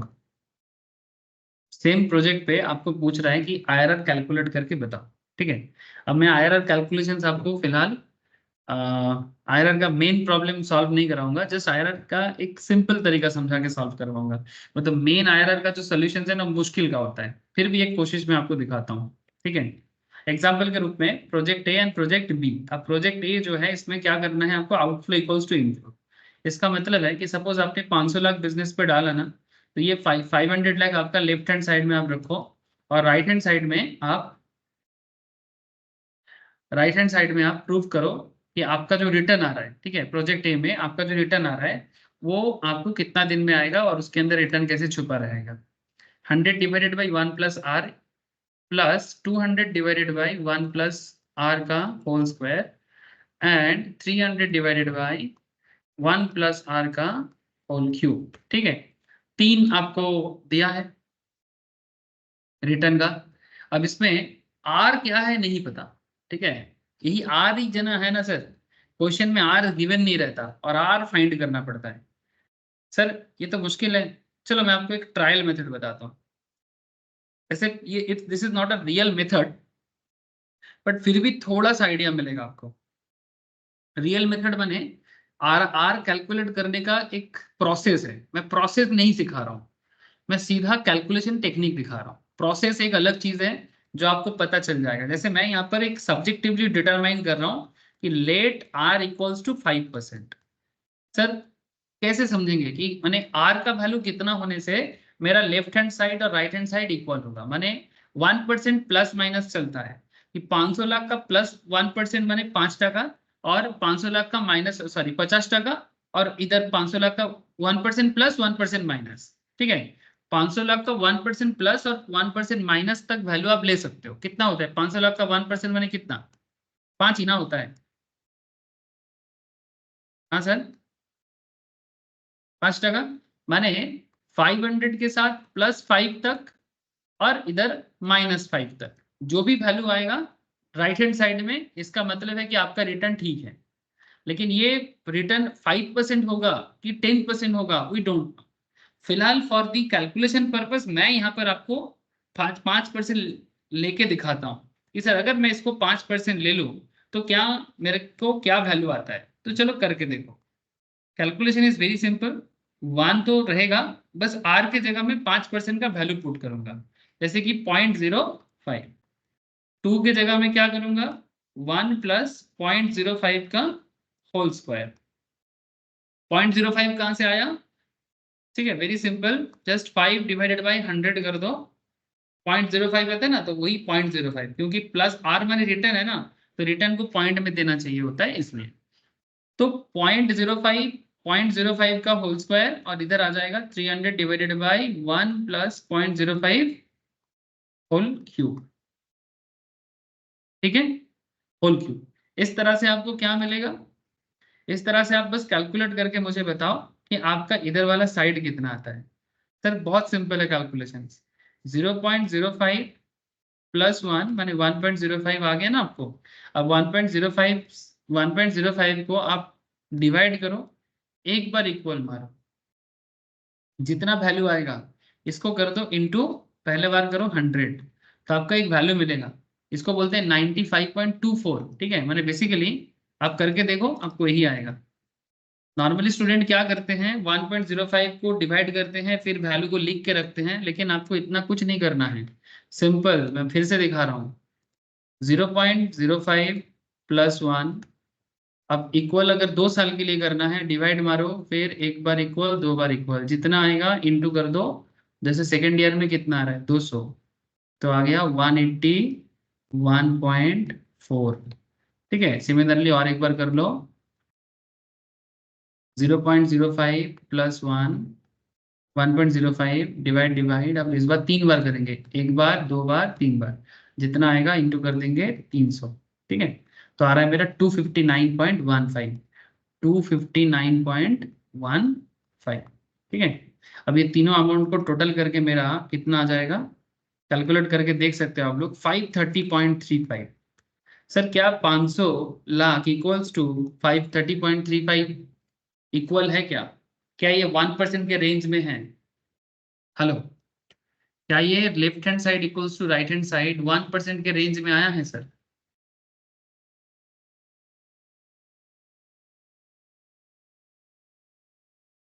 हाँ, आप लोग मेरा बात समझ पा रहे हो कि नहीं पा रहे हो? ये जो 500 की जगह लेफ्ट हैंड साइड का उल्टा साइड में 535.5 आया, तो क्या ये 1% के अंदर आया 500 का, ये सर नो, इतना सब No. जवाब दो सर। हैं No. এসছে 1% এর মধ্যে, কোথায় এলো 1% এর মধ্যে? 500 1% তো 505 হয়, যদি এটা 505 হতো বা 495 হতো তো চলতো, ठीक है, তার মানে হয়নি, that means rate of return इस बिजनेस का 5 नहीं है। कुछ समझ में आ रहा है सर? তাহলে স্যার 5-এর থেকে কম 4 নিয়ে করে দেখতে হবে না 3 নিয়ে করে দেখতে হবে? नहीं सर, अगर जैसे मानो कि 5% से अगर 500 से ज्यादा हो रहा है ना, अगर 5% से 500 से ज्यादा हो रहा है, तो अगर आप अमाउंट ज्यादा करोगे तो 500 के पास आओ, ये एक तरीका है, ठीक है। माने 500 का अमाउंट आपका 535 आ जा रहा है when return is 5%, but if you take internal rate of return more than that, then आपको 500 के आसपास मिल सकता है, ठीक है, ये एक टेक्निक है, ठीक है, মোর ये দেন टेक 5%, हाँ, मोर देन 5%, মোর দেন 5% নিলে 500-র কাছাকাছি হবে। हाँ सर, ठीक है। अब इसमें मैं आपको एक टेक्निक, मेरा कैलकुलेशन किया हुआ है, तो फिलहाल तो मेरा कैलकुलेशन से ही सॉल्व कर लो, बाद में अपना मैं टेक्निक सिखाऊंगा, ठीक है, कि हाउ टू कैलकुलेट आर, ठीक है, वो अभी का टॉपिक नहीं है, क्योंकि अभी मैं आपको एक प्रॉब्लम सॉल्व करा रहा हूँ, बाद में हाउ टू गेस आर बताऊंगा, ठीक है। ये आर हाउ टू गेस ये अभी नहीं सॉल्व करा रहा हूँ सर, इसको गेस करने का एक टेक्निक है, ठीक है, वो टेक्निक बाद में चर्चा करूंगा मैं आपके साथ। तो मोटा मोटी अगर 5% से 500 से ज्यादा आ रहा है, तो आप rate of return, internal rate of return को ज्यादा करो, तो ज्यादा करने से तुमको इससे कम मिल सकता है। मैं एक काम करता हूँ सर, 8% लेता हूँ, लेट आर इक्वल्स टू, मैंने सॉल्व करके रखा था इसलिए सीधा ले लिया, लेकिन इतना आसान नहीं है, ठीक है। 8% लेने से आप सॉल्व करके देखो, राइट हैंड साइड आपका क्या था, 500 लाख आपका टोटल इन्वेस्टमेंट है, इसको आपको इक्वल करना है, चलो इधर निगेटिव देने का जरूरत नहीं है। 500 लाख आपका टोटल इन्वेस्टमेंट है। अब आपका 100 divided by 1 plus R plus 200 divided by 1 plus R का whole square plus 300 divided by 1 plus R whole cube. अब आप आर के जगह में क्या दोगे? आ गया 500। 502.1 মানে আমার চলে এসেছে স্যার, মানে আপনি বলার আগে আমি আর কি 8% ভেবে নিয়ে করছিলাম। अच्छा अच्छा, तब तो वेरी गुड सर। तो जैसे आप 1 प्लस 0.08 करो, 200 divided by 1.08 whole to the power 2 करो, plus 300 divided by 1.08 whole to the power cube करो। अब देखना कि आपका आंसर आ जाएगा, जो टेक्निक मैंने सिखाया उसमें आएगा 502.1, ठीक है, ऐसा कुछ आएगा। तो 502 माने 500 के 5% के आसपास है, ठीक है। तो 1% प्लस माइनस आपको अलाउ किया जाता है, ठीक है। एग्जैक्टली आना इतना पॉसिबल नहीं है, इसलिए 1% प्लस माइनस इज अलाउड, ठीक है, for calculating internal rate of return. But again बार बार मैं बोल रहा हूँ कि how to guess this R is not an easy task, ठीक है, ठीक है। और क्वेश्चन एग्जाम में गिवन नहीं रहेगा कि आर क्या है, अगर दे दिया तो ठीक है, यूज कर लेना जैसे यूज कर रहा हूं मैं, ठीक है। if r amount is given then you can easily calculate in this way, but if r is not given then you have to do some methods, ठीक है। वो मेथड क्या है जो मैं अगले क्लासेस में डिस्कस करूंगा आपके साथ, ठीक है। तो फिलहाल मुझे इतना बताओ सर, ये जो 502 आया तो इतना तो प्रूव हो गया कि yes then IRR equals to 8.8%। इसको हम लोग बोल सकते हैं अप्रोक्सीमेटली इक्वल्स टू। क्यों अप्रोक्सीमेटली? इक्वल के माथा में अगर आप ऐसे बर्ड्स का साइन देते हो तो इसको बोलते हैं अप्रोक्सीमेट इक्वल्स टू। तो अप्रोक्सीमेट इक्वल्स टू माने क्योंकि एग्जैक्ट 8% में तो 502 आ रहा है, तो वी कैन से दैट कि इट्स अप्रोक्सीमेटली इक्वल्स टू 8%, ठीक है। चलो, यहाँ पर आर गिवन नहीं था, हम लोगों ने कैलकुलेट करके निकाला। ये प्रोजेक्ट ए का था सर, ठीक है। अब मैं आपको प्रोजेक्ट बी का करके दिखा रहा हूँ, आप लोग भी फटाफट कर सकते हो। Project B again same concept, outflow equals to inflow. एक बार ग्रिप आ जाए ना फिर काम वही है, थोड़ बड़ी खड़ा खड़ा बड़ी थोड़, माने एक ही चीज दोहराना होता है। If your concept is clear. 300 divided by, इसमें प्रोजेक्ट बी का याद करो, मैंने लिखा के रखा कि आपने प्रोजेक्ट बी में पहले 300 लाख लाया, फिर 200, फिर 80, ऐसा आपने सोचा।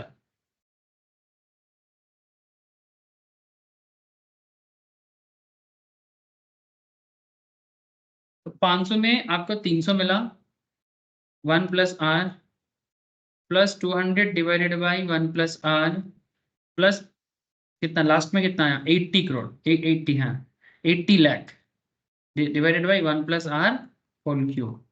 इसका स्क्वायर देना भूल गया था, दे दो सर। सर इसमें मैं और ज्यादा चहल पहल नहीं कर रहा हूँ, सीधा मैं आर का मतलब यहाँ पर दे देता हूँ। क्यों? ऐसे तो आर का guessing is very tough, but don't worry, वो टफनेस में दिखाऊंगा आपको क्लास में, how to guess R. This is the very very important topic also. तो लेट आर इक्वल्स टू 10%, ये गिवन है, मानो कि गिवन है। ऐसे तो गिवन नॉर्मली अगर ओनली IRR का क्वेश्चन होता है तो गिवन नहीं करता है, बार बार बोल रहा हूँ। If question is about IRR calculations, then they will not give you the IRR value.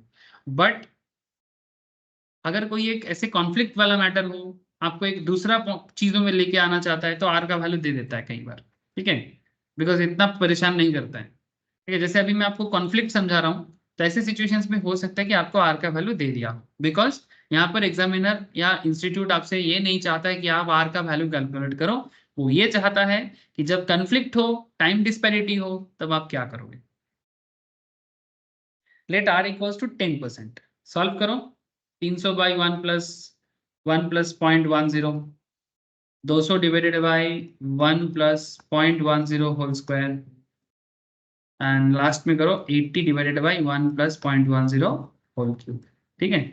इसमें अगेन आपको वही करना है, RHS equals to LHS, outflow equals to inflow. If 10% से ये चीज प्रूव हो जाता है तो कर कितना आया सर? कितना आया बोलो?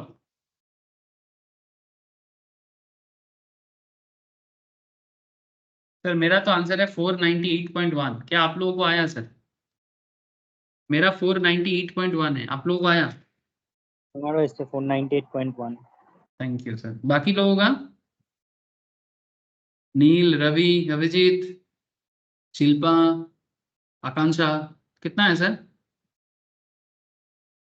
अश्रिता बोलो। So 498.1. आया ना sir? Very good.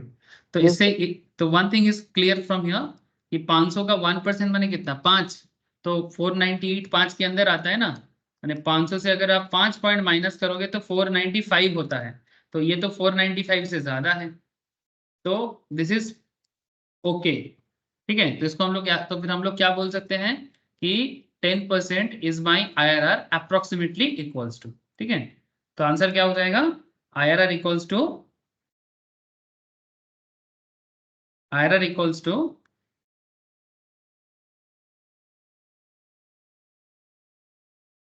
Approximately equals to कितना परसेंटेज बोलेंगे? 10%। ठीक है, तो प्रोजेक्ट ए का IRR कितना था? 8%। प्रोजेक्ट बी का IRR कितना हुआ? प्रोजेक्ट बी का IRR कितना 10 हुआ? 10%। 10 ठीक है, 10%। तो बेसिकली जब there is a timing disparity, ठीक है, तो टाइमिंग डिस्पैरिटी होने से जिसका IRR ज्यादा होगा आप उसी को चूज कर लेना। ठीक है, पहले वाला केस में क्या था? पहले वाला केस में साइज डिस्पैरिटी था। Size disparity is always favour bigger projects. ठीक है, बट इसमें साइज डिस्पैरिटी नहीं था, दोनों प्रोजेक्ट इक्वल अमाउंट का था।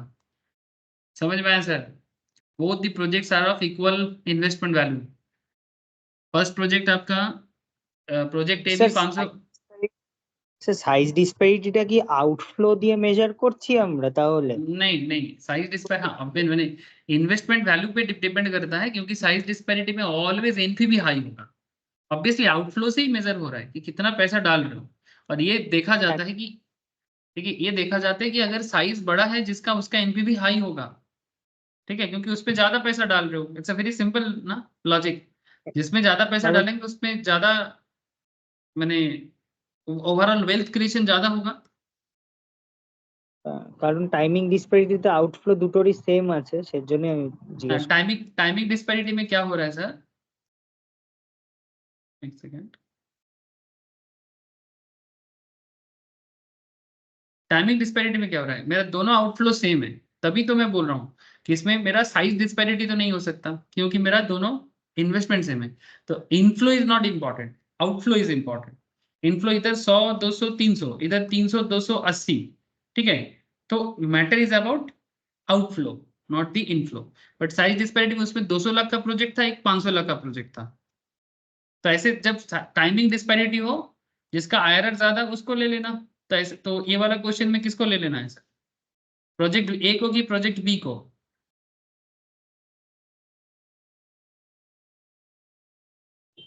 Project B. प्रोजेक्ट बी है ना? Hmm. Project B, very good sir. Because of higher higher. तो these kind of situations actually arise होता है, इस तरह का सिचुएशंस एक्चुअली अराइज होता है। चलो मैं आपको और एक चीज दिखाता हूँ, सेम कॉन्सेप्ट में एक कॉन्सेप्ट डेवलप करने का कोशिश करता हूँ। अगेन ट्राई करना।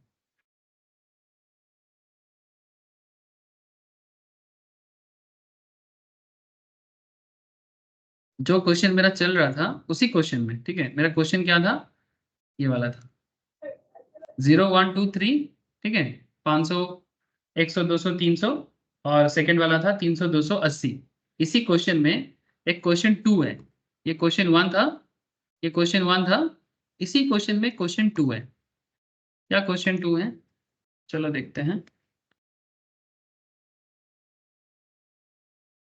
क्वेश्चन 2 कहता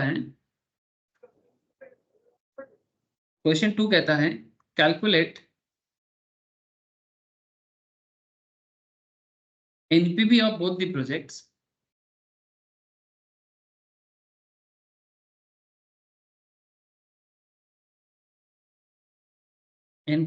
projects when KC equals to 4% and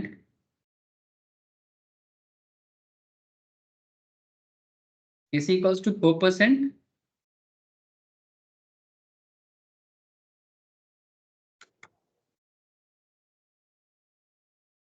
And at KC equals to 14%. मैंने एक्चुअली आपको दो बार करना है, एक बार 4% में कैलकुलेट करना है और एक बार 14% में कैलकुलेट, तो थोड़ा डिफिकल्ट कर रहा हूँ। मैंने when KC equals to 4% NPV बताओ, और अगर कॉस्ट ऑफ कैपिटल 14% हो देन ऑल्सो एनपीवी बताओ। ठीक है, when KC is 4%, when KC is 14%, दोनों प्रोजेक्ट का एनपीवी कैलकुलेट करके आपको बताना होगा कि सर कौन सा प्रोजेक्ट चूज करना सही रहेगा।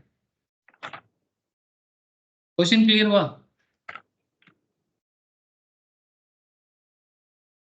क्वेश्चन क्लियर हुआ sir? Now tell me how to solve this, how to solve this, NPV कैसे कैलकुलेट करोगे? चलो मैं एटलीस्ट एक प्रोजेक्ट तो सॉल्व करा के देता हूँ, प्रोजेक्ट ए करा के देता हूँ, प्रोजेक्ट बी घर पे करके मेरे को बताना कि क्या होगा। ठीक है, प्रोजेक्ट ए मेरे साथ साथ सॉल्व करो। सर जब ऐसे सिचुएशंस आ जाएगा, एग्जाम में ऐसे क्वेश्चंस पूछते हैं सर। ठीक है, मैं यहाँ पर आप लोगों को गप्पे करते करते करा रहा हूँ, बट वहाँ पर एक कंप्लीट क्वेश्चन देके आपको वैरायटीज पूछ लेगा। मैं यहाँ पर प्रोजेक्ट वाइज कॉन्सेप्ट वाइज चल रहा हूँ। ठीक है, जैसे ईयर 1 2 3, इसमें कैश फ्लो कैसे हुआ है sir? First year 100, second year 200, third year 300। मैं आपको बोला कि केसी एक बार 4% मानना और केसी एक बार 14% मानना, तो इसको हम लोग बोलते हैं डिस्काउंट फैक्टर। ठीक है, DF, DF at the rate 4%, at the rate 4%।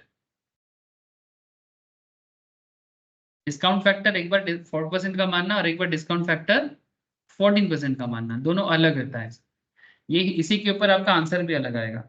Discount rate 4% का हिसाब अलग होगा और डिस्काउंट रेट 14% का अलग होगा। कैलकुलेटर का काम ज्यादा है। प्रेजेंट वैल्यू भी उसी तरह से एट द रेट 4% का अलग होगा और present value at the rate 14% का अलग होगा। ठीक है, एक साथ ही निकल जाएगा, लेकिन अलग अलग करके करना है। 4% का अलग से करना, एक बार 4% का करके फिर 4 का निकाल लेना, 14 का करके 14 का निकाल लेना। कैसे करना है? बहुत इजी है, प्लीज फोकस करो मैं क्या कर रहा हूँ। जिनका एनपीवी का क्लास मिस है उसको भी एनपीवी रिवाइज हो जाएगा या फिर एक बार समझ में आ जाएगा। करना क्या है, इट्स ऑल अबाउट फैक्टर। तो एक काम करते हैं, पहले 4% का करते हैं। 4 डिवाइडेड बाई 100, क्यों सर 4% को क्यों 4 डिवाइडेड बाई 100 किए? Again time value of money, क्योंकि 4% को अगर तोड़ना है पॉइंट में तो डिवाइडेड बाई 100 तो करना है ना। तो 0.04 इसको कर देंगे +1। +1 क्यों? Because it's always a concept कि if I raise of capital तो कॉस्ट ऑफ कैपिटल में उसका इंटरेस्ट तो भरना पड़ेगा, इसलिए 1 को प्लस करते हैं। फॉर्मूला ऐसे ही नहीं बना सर। +1 कैसे बन गया? 0.04 +1 कैसे आ गया? बिकॉज 1% लगाने से 1% 0.0 पैसा वापस करना पड़ता है when there is interest rate of 4%। अब इसको मैं क्या करूंगा, प्रेजेंट फैक्टर में कन्वर्ट करूंगा। एक काम करो, बहुत इजी है, फर्स्ट बार इक्वल मारो, एक फैक्टर आ गया। एक बार इक्वल देने से कैलकुलेटर में आ जाता है। जिनको कैलकुलेटर का कॉन्सेप्ट समझ में नहीं आ रहा है वो नेक्स्ट क्लास में जब मेरे पास ऑफलाइन में आएगा कैलकुलेटर का कॉन्सेप्ट बेसिक कॉमर्शियल कैलकुलेटर से क्लियर कर लेना सर।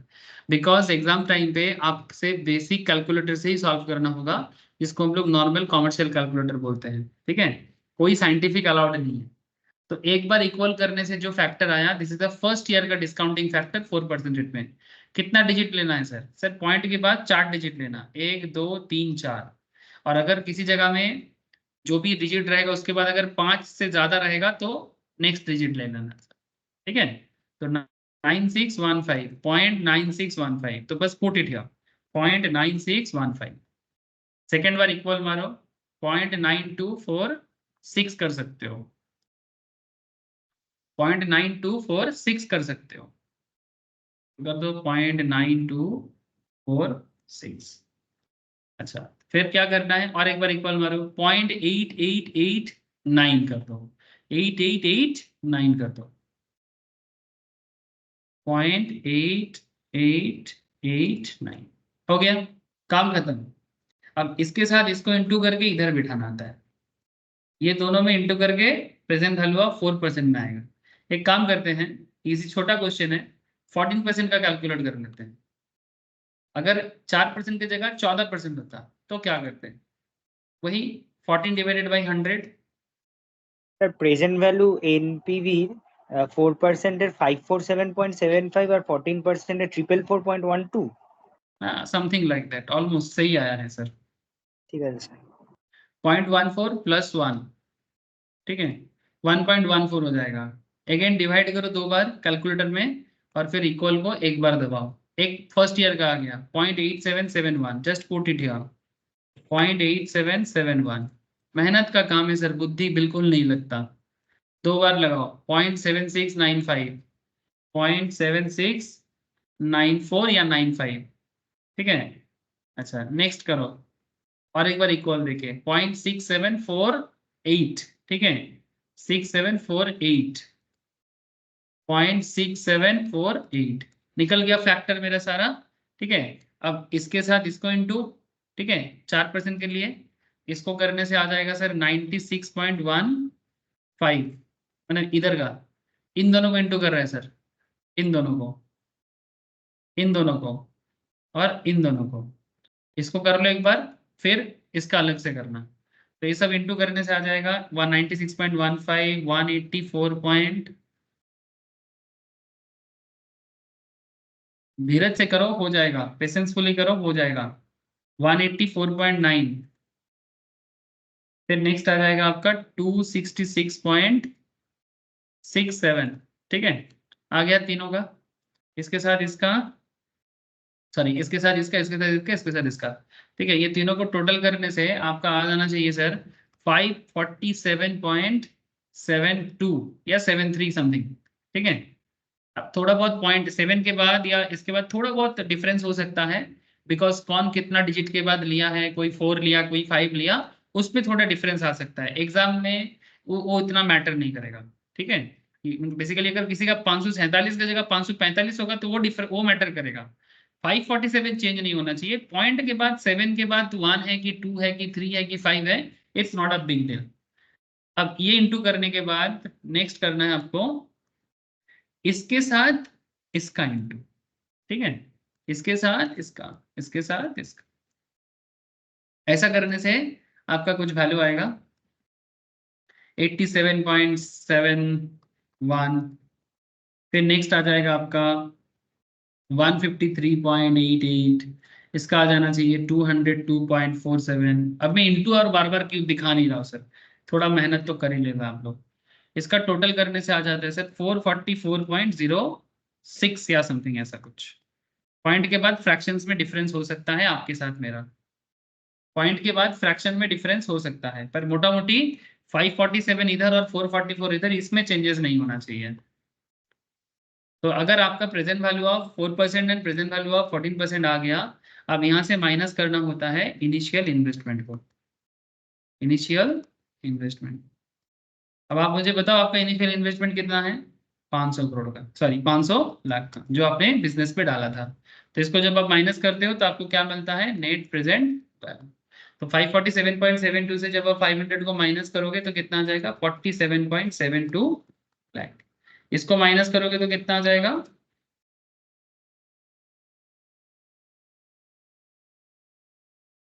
इसको माइनस करोगे तो कितना आ जाएगा 55.94 लाख का लॉस है। लॉस प्रेजेंट वैल्यू नेगेटिव में है, नेगेटिव प्रेजेंट वैल्यू का मतलब 55 लाख टका आपका बिजनेस लॉस करेगा अगर प्रोजेक्ट में पैसा लगाएगा तो इसका मतलब है कि अगर बैंक में इंटरेस्ट रेट सस्ता है तो ही प्रोजेक्ट एक्सेप्ट करो, और अगर बैंक आपका इंटरेस्ट महंगा करता है तो प्रोजेक्ट एक्सेप्ट मत करो। अगर बैंक इंटरेस्ट रेट सस्ता देता है तो प्रोजेक्ट ले सकते हो, बिकॉज ऐसे केसेस में आप 47 लाख बना पा रहे हो। और अगर इंटरेस्ट रेट इतना हाई है तो प्रोजेक्ट लेना मूर्खता का काम होगा, ठीक है, क्योंकि उसमें घर से 55 लाख चला जाएगा, आएगा नहीं। क्लियर, बेसिक बिजनेस है। बोलो सर, अरे समझ में आया कि नहीं आया, इतना देर से इतना कॉन्फ्लिक्ट वाला चीज बता रहा हूँ, बट मैं आशा करता हूँ कि अब आपको सारा बात समझ में आ रहा है, हाँ या ना? आकांक्षा, अंकिता, आरजो, सभी को पूछ रहा हूँ, बोलो सर। Yes, sir. अब समझ में Yes, आया ना? sir. शुरू से जो बात कंफ्यूजिंग लग रहा था, धीरे धीरे वो बात पे ग्रिप आया कि नहीं आया?